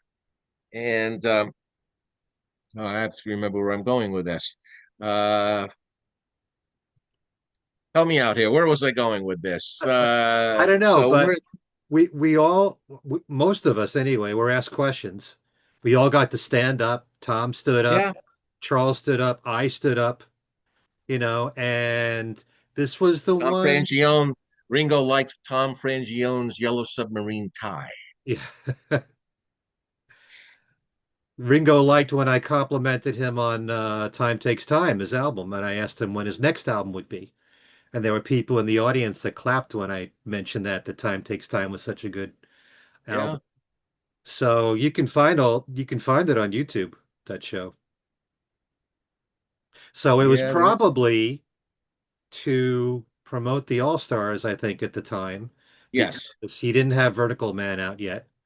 And Right. And it oh, was one of Phil Donahue's last shows, and it was pre-taped way early because Ringo was coming back at the beginning of summer to play at Radio City Music Hall, and that's when the Phil Donahue show was broadcast. So it was actually recorded a month or two before it was actually used because no sense promoting an all-star band concert in May when it's not going to happen until July. but that was the one with Max Weinberg in it, right? Yeah, he was one of the guests there too. Yeah. So that was a great day. I certainly didn't expect Yes, to it have was. a question to Oh, answer. I know Oh, where I was going with this. So there's some people that went along from the Connecticut contingent that I really don't know who they are or remember names or anything. And this one guy obviously was a drummer, and he was saying how he saw this video of Ringo and John Bonham and Ginger Baker sitting down talking about drums. Well, I don't know about this because I've never seen it, and I don't know anybody that has seen it. But yes, and there might have even been another drum. Maybe Charlie Watts was in there too. I don't know, but I remember it was definitely Ringo and John Bonham, and they were definitely the two with a few other drummers. But those are the two biggest name drummers. Again, it's not documented anywhere as being made or broadcast. maybe that person was under the influence of something when he said that. I don't know. Never a Led Zeppelin fan, so but if it was Ringo, I'd want it in the collection. But that odd comment was something that I've always remembered. You remember the odd things that stand out rather than the kind of more normal things. Hmm. It's the Okay. human condition. Let's wrap things up with the other three Beatles here. Uh, Okay. the things I just wanted to point out, I didn't know there was a video where Paul is concerned for No More Lonely Nights, the play out version. Yes, there Trying to is. remember Yes. that. I don't remember it. I'm used to Uh, the it, ballad version. it it originally was aired on Friday night videos. Uh-huh. And it's the play out version. It has all these African dancers. There's some black and white clips and color clips, mainly showing different dance congregations. But I just at the very beginning, there's all these African dancers and they're playing the drums, and I got kind of along with the beat of the song. But yeah, it was. And now you have give me the page on that again. All right. It should To be that. around 90. And Uh, if it's not, I will tell you exactly where. Yeah, 91. It just says play out version 1984. okay. And Yep. it's not on the And McCartney obvious years. right. It's not anywhere, but there is a play out version. Okay. A lot of these videos with different connections that I had, I got them not from broadcasts, but the actual companies that made the film with the countdown clock at the beginning. Mm-hmm. So these are copies off of probably a U-matic master onto VHS tape, and the quality is still very good. But I remember the first time seeing that particular video was on Friday Night Videos. It was a special Paul No More Lonely Broad Street special. It started with the regular No More Lonely Nights, and it ended with the uh, second version, the playout version. All righty. Lonely Road. There's a mono audio version of it and a stereo audio version. I wasn't Yeah, aware of that. I've seen the yeah, one where he's driving a convertible, a red one, yeah, but there's one in stereo and one in mono. Why would they do that? That's on page 96. yeah. Well, they again, I have that with the time clock there. Well, they did it. Who knows why? But yeah, it was mono and stereo. There are 5 videos for Come On to Me. Yeah, believe it or not. Okay, well that has a little bit more of a story here. Give me the page to that. That's Oh, 100. I got 100. I Okay, remember when Paul asked his fans to come up with their own video. there you go. And the first one was the lyric video, and the second, the third, and the fourth were the three winners of come up with your own video. So Paul is not in the video. The first one is based around a security guard. Then there's a maid, and then there's a food truck version. And then the fifth and final is a combination of all three of the characters as the song is played. But yeah, those were fan put together, but the first one was the lyric video to promote the song, to promote the album. Hmm. It's a clever idea. Nice promotion there. Yep. There was a video for Slidin' featuring the surfing of Crane Anderson. Yes, this was a film used to promote the sport of surf riding. And so this person here is one of the Crane Anderson is one of the like top in the world, and a lot of the shots were done underwater.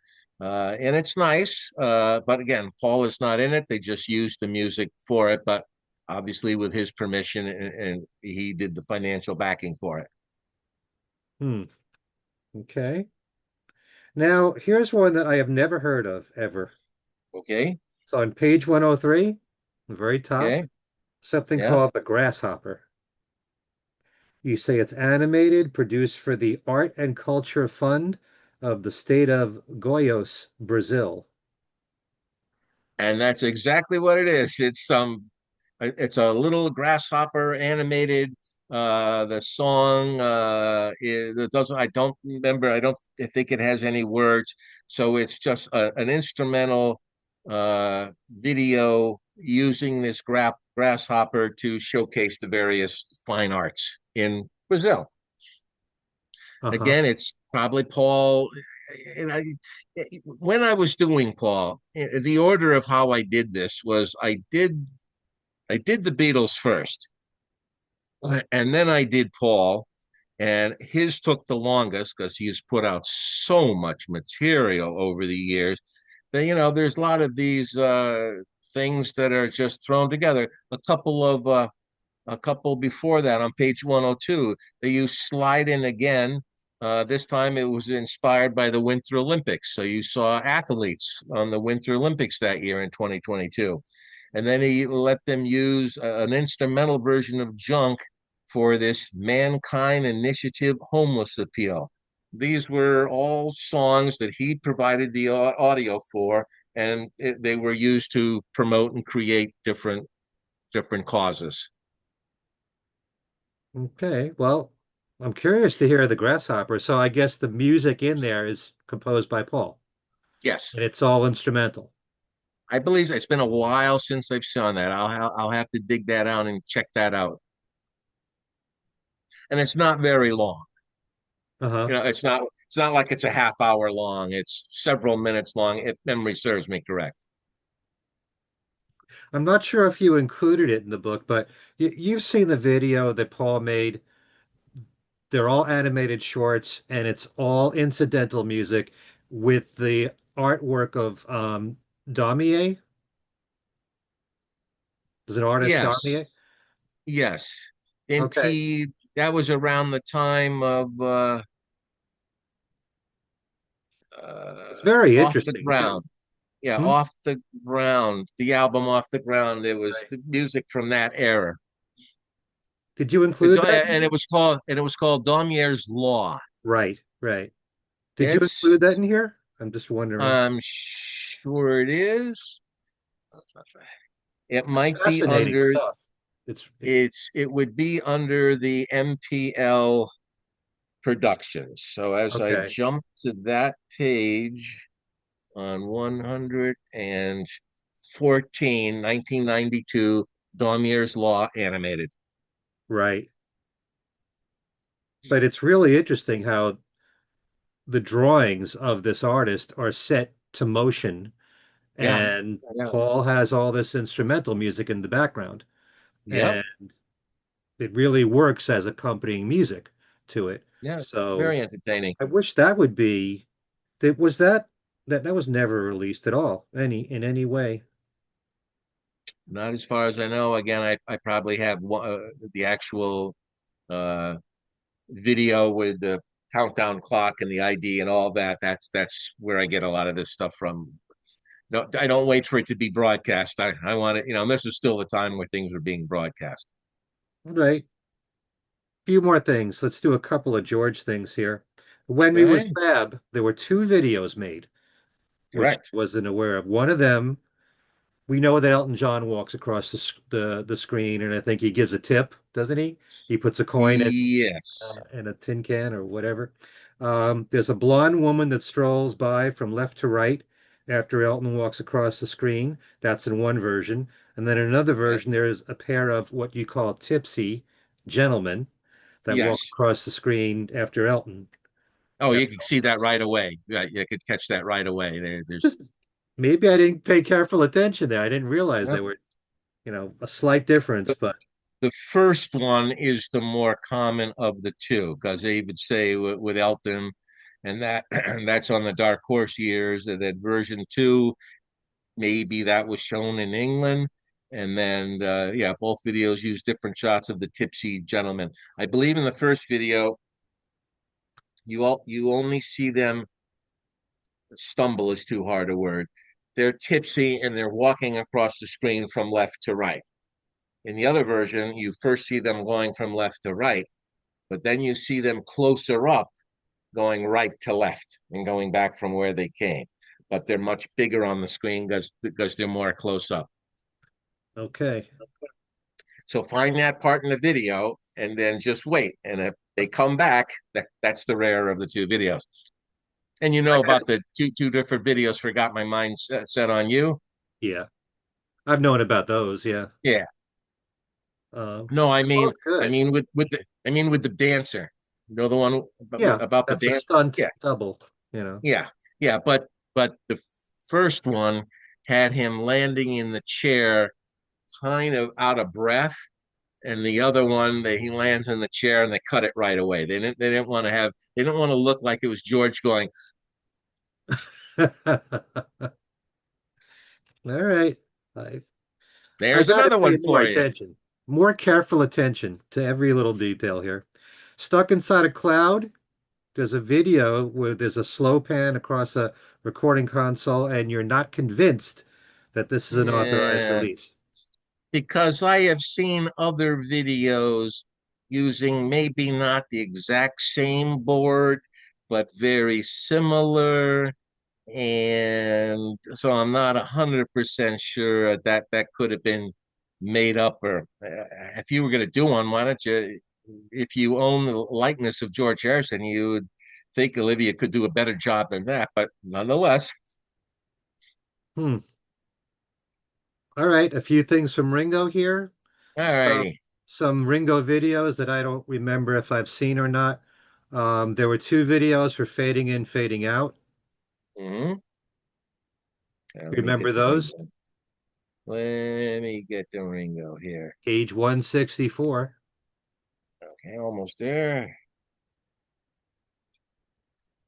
So we're looking at fading in. Yeah, they're just slightly different edits, but there are two distinct versions. Okay. Was this just a performance video or what? Um, no, it's Ringo's in it. But it's not a straight forward performance video. Liverpool 8, there's two videos. Yep. And one with interviews and one without interviews. There's another mistake. There should have been a space after fading in, fading out's two versions, different edits. There should be a space there before it lists Liverpool 8. The first one in 7 and Liverpool 8 with interviews in 8. I So think they're we'll forgive you for that. they're showing the same. They're playing the music the same, and the music is still being played in the background, but there are some interview dubbed on top. Okay. Who makes these decisions? I don't know. The newer version of his song Wings, there's three versions of Yes. videos. Wings. And Yeah. they're concept videos, and Ringo does not appear. I remember one of them with the Tooth Fairy, which you have listed here. Yeah. One was called Animated Puppets, and they are animated puppets. And then there's the Tooth Fairy one, Yeah. and then there's one we're trying to find something, find someone in the video. I don't necessarily mean it could be Ringo, but it's just listed on its identification tag as the Find Me version. Okay. Ringo film appearances, 2016. Something called Pop Star, Never Stop, Never Stopping. That's actually a very good film. That was put together by one of the actors from Saturday Night Live. Got the page on that? 1 second and I'll find it.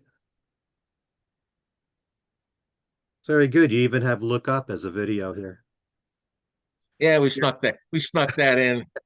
Last minute. Let's see. Ringo film appearances. That should be 174. This is from Yes, Universal Features. Andy Samberg. Andy Samberg made this movie called Pop Star, Never Stop, Never Stopping. It's kind of like he belongs to this boy band rap group, and they achieved Beatle-like success in, let's call it, the 80s. Yeah. And then they have their style of music kind of went out of fashion and the group broke up.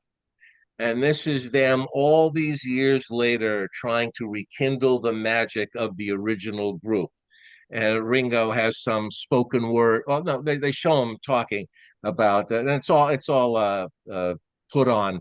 But it's a very good. If you substituted the Beatles for this rap band, is a certain comment on that. Going back, can you ever go back and recreate the magic that you once had? Uh-huh. And it shows the characters arguing with each other and but yeah, it was a fun movie. I can recommend that if you haven't seen it. This was a full-length feature film. Full length feature film, Andy Samberg. I keep up to date on the news, and I never remember running across this. And even with people like John Bazzini, who feeds me so much news here, I don't remember him ever bringing this up. Or Steve Marinucci has been a leading contributor for Yeah, Beatle news. But anyway, it could is have he just kind of slipped by me. semi-retired? Is he kind of semi-retired, Marinucci? He I still don't. does his podcast. Okay. frequently. Yep. Because I used to get the links all the time to listen to it, and I haven't gotten one in years. No, he's been doing some recently. He's been Okay. interviewing people. And he used to have Jude Sutherland Kessler as a guest Yeah. on his show quite a bit. I'll have to go dig that out, see what he's up But to. But when things we said today started, it was just me and Steve. oh, okay. That's how the whole program started. It was a Mm, news-oriented show. It was all okay. focused on news, and then we expanded it to be about anything with a newscast in it, which I put together from all the news that I gather. Have you Uh, seen Spinal Tap 2 with Paul? I've seen his scene. Yeah. I haven't seen the whole movie, but I will see the whole movie. Yeah. Charles and I saw it the other day. Yeah. It's a fun, harmless 90 minutes. Yeah. And Paul is actually quite good in it, and I saw it also for Elton's part of it. I'm a major Elton John, Eric Clapton, the Monkees. Those are the major groups that I collect, and they all have very healthy careers. So it keeps me quite busy and putting out a lot of money to acquire stuff. Nothing wrong with any of those artists. Surprised And you're not it into was Led Zeppelin. I mean, it's a no, great band. I tried Led Zeppelin. So, so you have to listen to this album. You have to listen to that album. And I listened to a couple of compilation albums, and it just doesn't do it for me. I can't tell you why. We all have different tastes. So I'm gonna ask one last. Oh no, there's two more things with Ringo. Something called Let There Be Drums, which came out Yep, in 2020. What was that's that? recent. That was a documentary about drummers, and Ringo plays a big part in that. Hmm. So, and then it was very, very entertaining. And I'm not a drummer, but I wanted it for Ringo's part in it, and it's very enjoyable. It's the kind of thing where they're talking to several drummers, so they'll always, the Ringo may be on here, and then 10 minutes he comes on and says something else, and then 5 minutes goes on and he says something else. So he is featured throughout the film. Okay. Was this released at all? Like Yeah, you can. DVD? It's on DVD. Yeah, you could get it on Amazon, I would assume. It's still readily available. And I put in here for the last entry in that section, and we're trying to figure out what happened to this, was the Billy Preston movie, That's the Way God Planned It. Mhm. It's out there. Uh, Patty Morosky has been keeping track of why it isn't out, and we just don't know because she's one of the executive producers of it, Olivia. Hmm. So I don't know that maybe they think there's not enough interest in Billy Preston. That's very sad. I Then saw why make a Billy documentary on him? as far as That- If well, they, if they don't think that there's enough interest, why make a documentary on him? I think because Billy was George's dear friend and he deserves not to be completely forgotten. It's sad that people that have some knowledge of the music business understand and appreciate his work with the Beatles and the rooftop concert and all that other stuff. But then later on, he did have hit records of his own. He toured with the Rolling Stones, but then he also ran afoul of the law, and also he was gay. And maybe some people just don't want to go down that hallway there. But it's sad. One of the last times, or the last time I saw Billy Preston was in the last year of his life, just before he went into the hospital where he eventually passed. Hmm. He went on tour with Eric Clapton and played the Hammond B3 in Clapton's band. Now, I also have we'll add to Elton and we'll add Eric Clapton to Elton John and the Monkees and the other artists that I mentioned.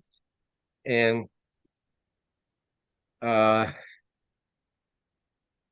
I lost my track here. Billy Preston. Billy Preston, yeah. Oh, so and I'm looking at this keyboard player all night, and he wasn't mentioned in the concert program. And when Eric announced him as being Billy Preston on stage, I hardly recognized him. He was skin and bones. I would have, and I try to get very good seats for concerts, and I was close enough to realize that that doesn't look like Billy Preston. But yet, no. And then I think that was the last tour he participated in for anybody, and went into the hospital and had his health problems, and sadly passed. And another casualty of too much drink, too much drugs. Yeah, uh I got to see Billy was actually part of a Bowser show, Bowser okay. from Sha-Na-Na. And every year here in Connecticut at Mohegan Sun Casino, Bowser has a show Yeah. on in January. He was doing it. He has since stopped. I wish he'd bring it back. Yeah. And most of the time he has 50s and 60s artists. He had to update it and have some younger people Mhm. perform because so many people from the 50s and 60s passed away. And Billy Yeah. was one of the artists. And this was one of the last things he ever did. I know that. And I saw Billy after the show, and he looked really tired and very weak. And I wanted very badly to interview him, but I saw this was not a good time. Yeah. I didn't think he was about to pass away, but I know that was one of the last shows. That could have been after Eric Yeah. Clapton. So, Yeah. I have to dig back through my Clapton archive, see exactly what year, because like I said, he wasn't shown in the program book. Yeah, whether it was a last addition to the tour or whatever. yeah, And Eric hasn't put out a concert program since 2017 or 18. And as a matter of fact, I'm off to see him at Madison Square Garden tomorrow night. good for you. I Yeah, know he's coming to Mohegan Sun on Saturday, but I'm choosing Madison Square. I gotta see if there's some way I could see him. Um, can't take these people for granted, like they're always going to be No. around.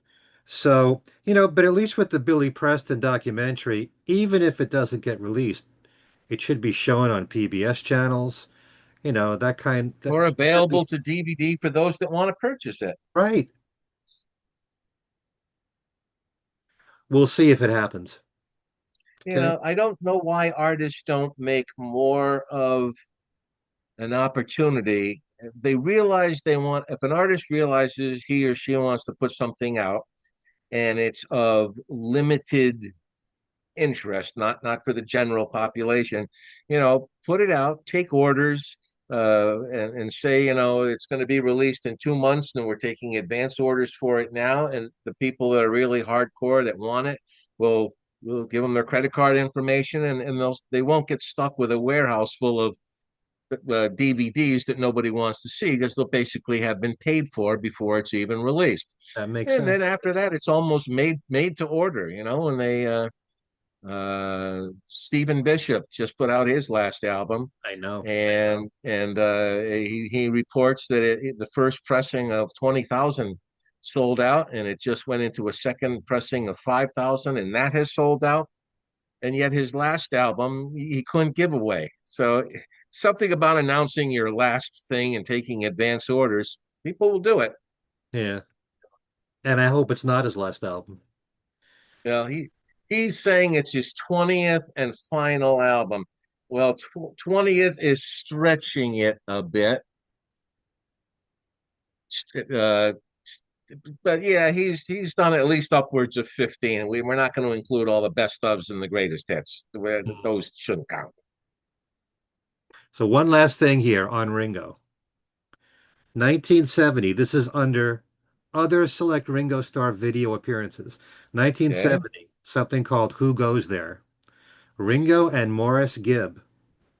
It's 11 minutes and it there's is. comedy skits. Where is this There from? are.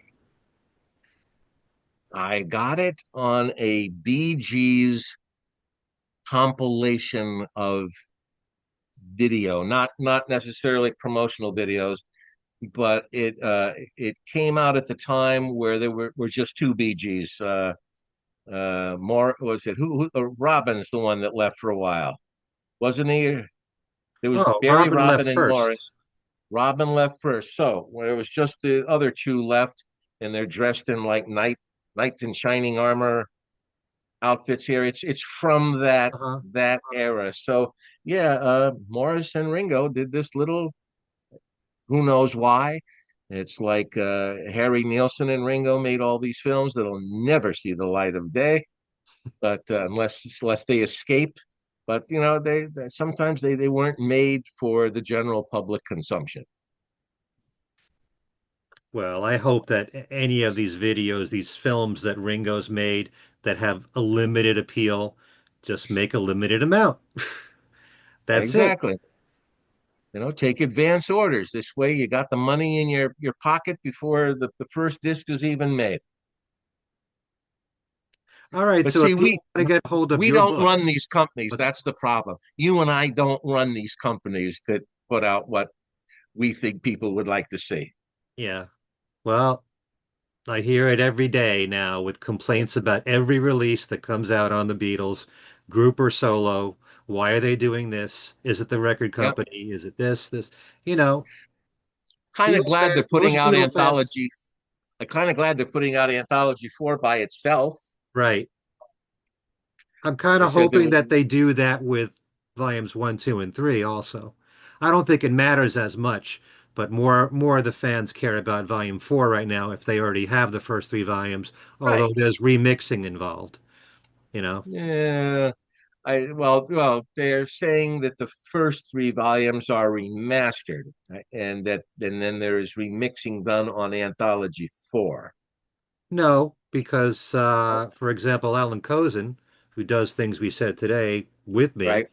he's heard quite a lot of the first three Oh, volumes, okay. and he's told me that there's slight differences, and for some people, they have to get every single version, Yeah. like the ones mentioned in your book here, different Yeah. edits of different videos. Yeah. Yeah. There are people who care all about that. And, especially if you're dealing with something like That'll Be the Day and In Spite of All the Danger, if you can clean that up, you know, that's where the computer software that we have out now, what Peter Jackson's doing, and there's other Right. software like it, that's where that comes into play. And you know, if you can take a lot of recordings of the past that are not really mixed well, um, Live at the Star Club is, the Yeah. perfect Oh, yeah. example of that. It could It, go on and on. yeah, you could take recordings that were only really mixed in mono, and the stereo versions of the Beatles versions weren't that good, um, and make better stereo versions, you know? Yeah. And there are fans who have done that and posted it online. So there's so much that you can do with the Beatles. Yeah. And Maybe you heard about this, and I don't have anybody to confirm it. All right, so they show the Get Back 8-part series on Disney Plus, and then sometime later it comes out on DVD and Blu-ray. And then time goes by and they do Let It Be, and they show that on Disney Plus, and everybody's wondering where is our Disney Plus version of Let It Be. And the reason I heard is that Disney was not happy with the sales of Get Back, considering it was on streaming all the time. You could watch it at your leisure. They were hoping for a bigger physical sales, and it wasn't. So they weren't going to bother with Let It Be because they figured people can watch it on Disney Plus anytime they want. Again, well, that's what I've heard. I haven't heard anything like that, but it makes sense in their minds. Yeah. Yep. They don't want to release physical product, which is, not as important as it used to be. More and more Yep. people are just collecting things as streams, digital streams, putting it on their hard drive and leaving it Yep. there, you know. Yep. But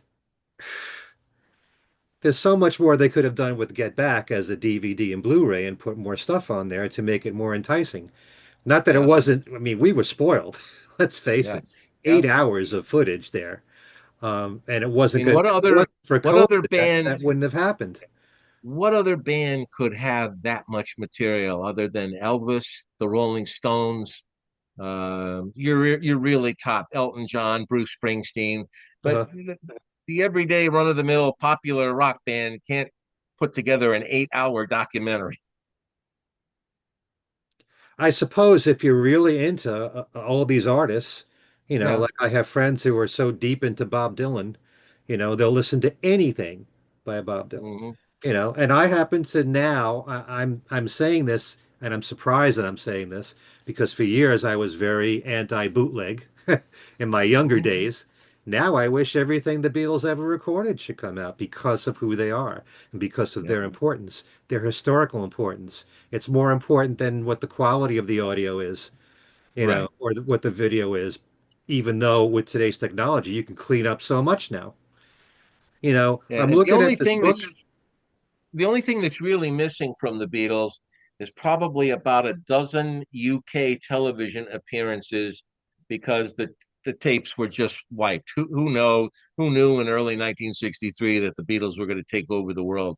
So they did these different shows. And I think the first television broadcast, John wore his black horn-rimmed glasses on the show. Now we've never seen him wear those glasses, other than still pictures from that show. But that show is long gone, and it's about a dozen. There's about a dozen uh, British television appearances from '63 that are gone. We're never going to see them. They were wiped. Hmm. But all this stuff, which many of us have collected, and a lot of it you can watch on YouTube, Blackpool Night Out, It's the Yeah, Beatles, you know, yeah, Big Night Out, even the TV shows, although I don't, you'd probably have to find a way to clear it, Shindig and yeah. Hullabaloo and all that stuff. Why doesn't that all come out in one big package? Well, here's a fantasy box I would like to see. All right, the Brian Epstein slash Beatles authorized television specials. So you start with It's the Beatles. And it's sad that only the last two and a half songs exist. The audio exists for the whole program, but only the last two and a half or three songs exist video wise. I have to do a bit more research. I just got a bootleg from overseas that has the It's the Beatles performance, but greatly enhanced. And it's not a night and day difference, but it was a good performance with the exception of Ringo singing "I Want to Be Your Man." Like it seems like the microphone wasn't anywhere near his face, so it's basically an instrumental version. Hmm. But so you start off with "It's the Beatles," and then you go to "Around the Beatles." Yep. Then you go to the Beatles at Shea Stadium. Then you go to Magical Mystery Tour. And you could have done a version of before the 8 hour version of Get Back, something that would have been broadcast for television at that time. And that would have been all of their authorized television specials. But yeah, it's just sometimes you daydream about stuff like that. It would be nice to have it all in beautiful, pristine quality. I gotta wonder if the four parties within the Beatles are probably thinking, a lot of that stuff's out there anyway for the bootleggers. If they want it, they can find it, you know. Yeah, But why should they be making money in any way? Why yeah, shouldn't the Beatles be putting it out there? You know, I'm surprised at how much I've changed my opinion about this whole thing because the Beatles catalog to me was the most perfect catalog there could be. And every song to me is at least good. Not saying every song's great, right. but I don't really hear a dud, you know, amongst all of them. I mean, I I defend Revolution number nine. and why don't people like Mr. Moonlight? I've I never don't understood know that. because they I think it's it's corny so with the organ different. solo, Yeah, and but it's different than anything else they ever recorded. So that's a side of them that they never showed again. Well, you know something, there is that side of the Beatles, like Mr. Moonlight. I'm glad you brought it up because that's got sort of like a Latin feel to it. Yeah, So does P.S. I Love You. So does Sesame Mucho. SMA Mucho. Ask Me Why a little bit. Hmm. So there's similarities there, but I maybe agree. the lyrics are too corny because we love you, Mr. Moonlight, or something. And people don't like that organ solo. Doesn't bother me at all. It Yeah. works Well, better than when George did his guitar solo in the other take. yeah, That was on, yeah. was it the anthology? Yeah, Hmm. so I like Mr. Moonlight. So to And it's me, not like they wrote the song. It's a cover version. yeah, in many cases, the Beatles versions I prefer over the originals. Really, Uh, yeah. but they're the most important band we've ever had in the history of music. To me, everything they've done should come out, and nothing could tarnish their reputation. The people who want to hear it, they know what to expect. They know it's not Yep, perfect takes. They can live with it. Put it out there. exactly. But for me to expect the Beatles to feel the same way, maybe that's not very fair on my part because they could be very Well, sensitive about their own recordings. I've heard a lot about George Harrison not wanting a lot of the stuff that turned up on the anthology to come out. Um, that Shout shouldn't have been, is very oh, indulgent. Are you kidding me? But that's how one he. thing I one thing I'd like to see them get rid of on Anthology One, get rid of the spoken word sections. Uh, Because originally that was going to run throughout all three volumes, but they got such nasty comments about that they stopped with one and didn't bother to do anything for two and three. It's not like they didn't have ample interview segments. They could have had the Beatles narrate almost every song in that collection. But hmm. so that wouldn't break my heart to see them get away get rid of those spoken word segments. Yeah, there's some improvement that could be made in the way that the anthology was approached. But overall, I still love listening to those three discs. There's so Yeah. much worthwhile stuff on there. But it kind of bothers me now that, they did so many things in piecemeal. Why only these songs from the deck audition recordings when you could have put out all 15? Not saying every or at recording was a least great. or at least the three Lennon McCartney songs Yeah, on the anthology. They put two of the three, at right. least the three. You know, um, I actually think that a lot of what they did in that 1960 rehearsal was very interesting. But You'll Be Mine is on the anthology. The, they picked that one. I don't understand the logic behind it. Maybe to show their sense of humor, Mm, um, like My Name was. yep. But yeah, I just don't see it. That they could issue the Beatles Decca recordings in the best stereo versions that are out Yep. there. And I know there are people that have already done that on their own. Yeah, and I don't mind mono takes because that's the way it was recorded. I have no Right. problem listening to those things in mono. I don't either. But for people who want to hear stereo no matter what, Yeah. Well, they'll be looking for the 5.1 surround sound version of the Deco audition tape. it's not much, I don't know how much you could do with that in 5.1, but I don't know. There's so many things you could do with the Beatles catalog and what remains unreleased. And maybe the smart thing to do is to keep spreading it out over time and not releasing everything all at once. But Well, George or Sean and Olivia, speaking for their husband and father here, they can only look back. But Paul and Ringo live in the now, so they're always moving forward. Ringo really doesn't look back all that much. And Paul, he keeps us busy with, all the things with Wings coming out now. well, Is this new collection? that's looking It's back. That's yes. looking back. So, but he also has a life that's moving forward. Right. So, and may still be a problem to get the main characters to agree on things. I would think Paul and Ringo might have a slightly larger voice than Sean or Olivia when it comes to a Beatles project. But it was so nice to have Now and Then come out, and the other versions now, Real Love and Free as a Bird. That'll be a nice side to the vinyl album when it comes out. Okay. Well, I'm looking forward to the anthologies. More for volume four. But Yeah. we'll see. And I really do hope they do something for the first um,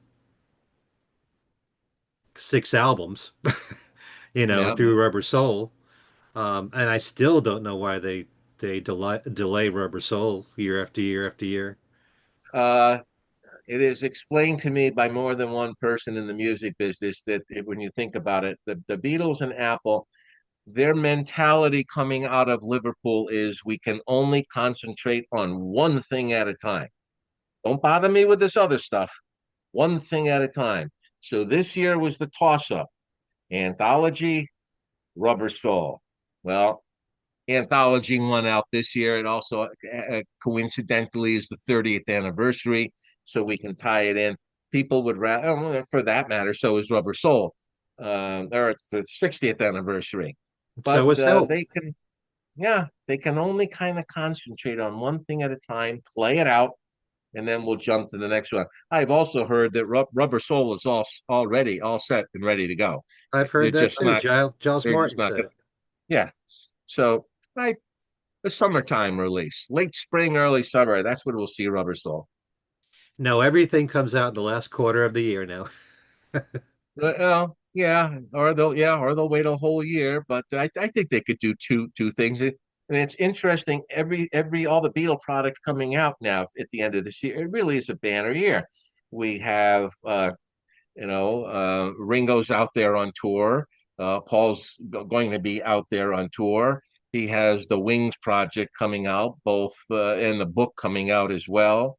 And Sean has the one-to-one power to the people. It's very clever the way that I have to explain this to people. The way they have completely kind of circumnavigated away from sometime in New York City.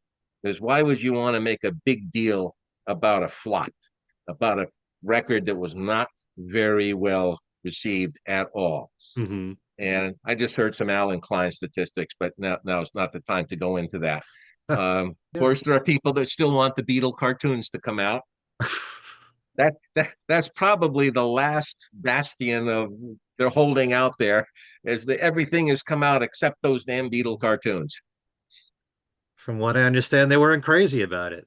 So, They but they were learned to they live with it. yeah. And yet they used a cartoon image for the front cover of their British tour in '65. It's a program that is more horizontal, Uh-huh. and you have to lift it up to read it, and it's a color picture of the Beatles playing their instruments from the animated show. So how much did they hate it? I guess they could stand looking at it. They just didn't want to hear the American actors butchering their voices. To me, George always sounded like Peter Lorre, the actor, the great actor Peter Lorre. Yep. Listen to him; he sounds like Peter Lorre. You're right about that. I Eh, have a tough time watching those cartoons now, but I still think as a part of history it should come out. Nothing and should be erased. little kids, it's great for those little kids learning to read, follow the bouncing ball on some of these songs. When I hear in my circle of friends, when a relative has a child and they get to about the age of 4, that's a good time to give them the first DVD of the first 6 shows, and more often than not they fall in love with them, Hmm. and then they go around singing the song, but they're glued to the TV set watching that bouncing ball on those words. I mean, how many other shows can you think of that did that? They didn't do it for the Archies. They didn't do it for the Banana Splits. They did it for the Beatles. Mitch Miller. Yeah, that those are for much older kids. Okay. Much older kids. So if people want to order your book, they can do so on Amazon. They can Correct. also email you. Yes. Okay, I'll give you the email address in the description box here. Um, if they want to get in touch with you, it's all through email, correct? Yep. And if they want an autographed copy of the book, which would make the most sense if they're getting a hold of me via the email, um, I will quote them a media mail price and I will quote them a ground advantage price if in case they want to get the book that much faster. Okay. So it's basically $3 more for ground advantage, which has taken over from first class postage at the post office now for small packages. You can't send my book first class. It's now ground advantage. So it's a choice of $3 or $5, something like that. Okay. Well, Bill, But this has yeah, been a pleasure here. same here. Well, sometimes I felt like I'm rambling on, but people if they're into the Beatles like we're into the Beatles, I think they'll have gotten something out of it.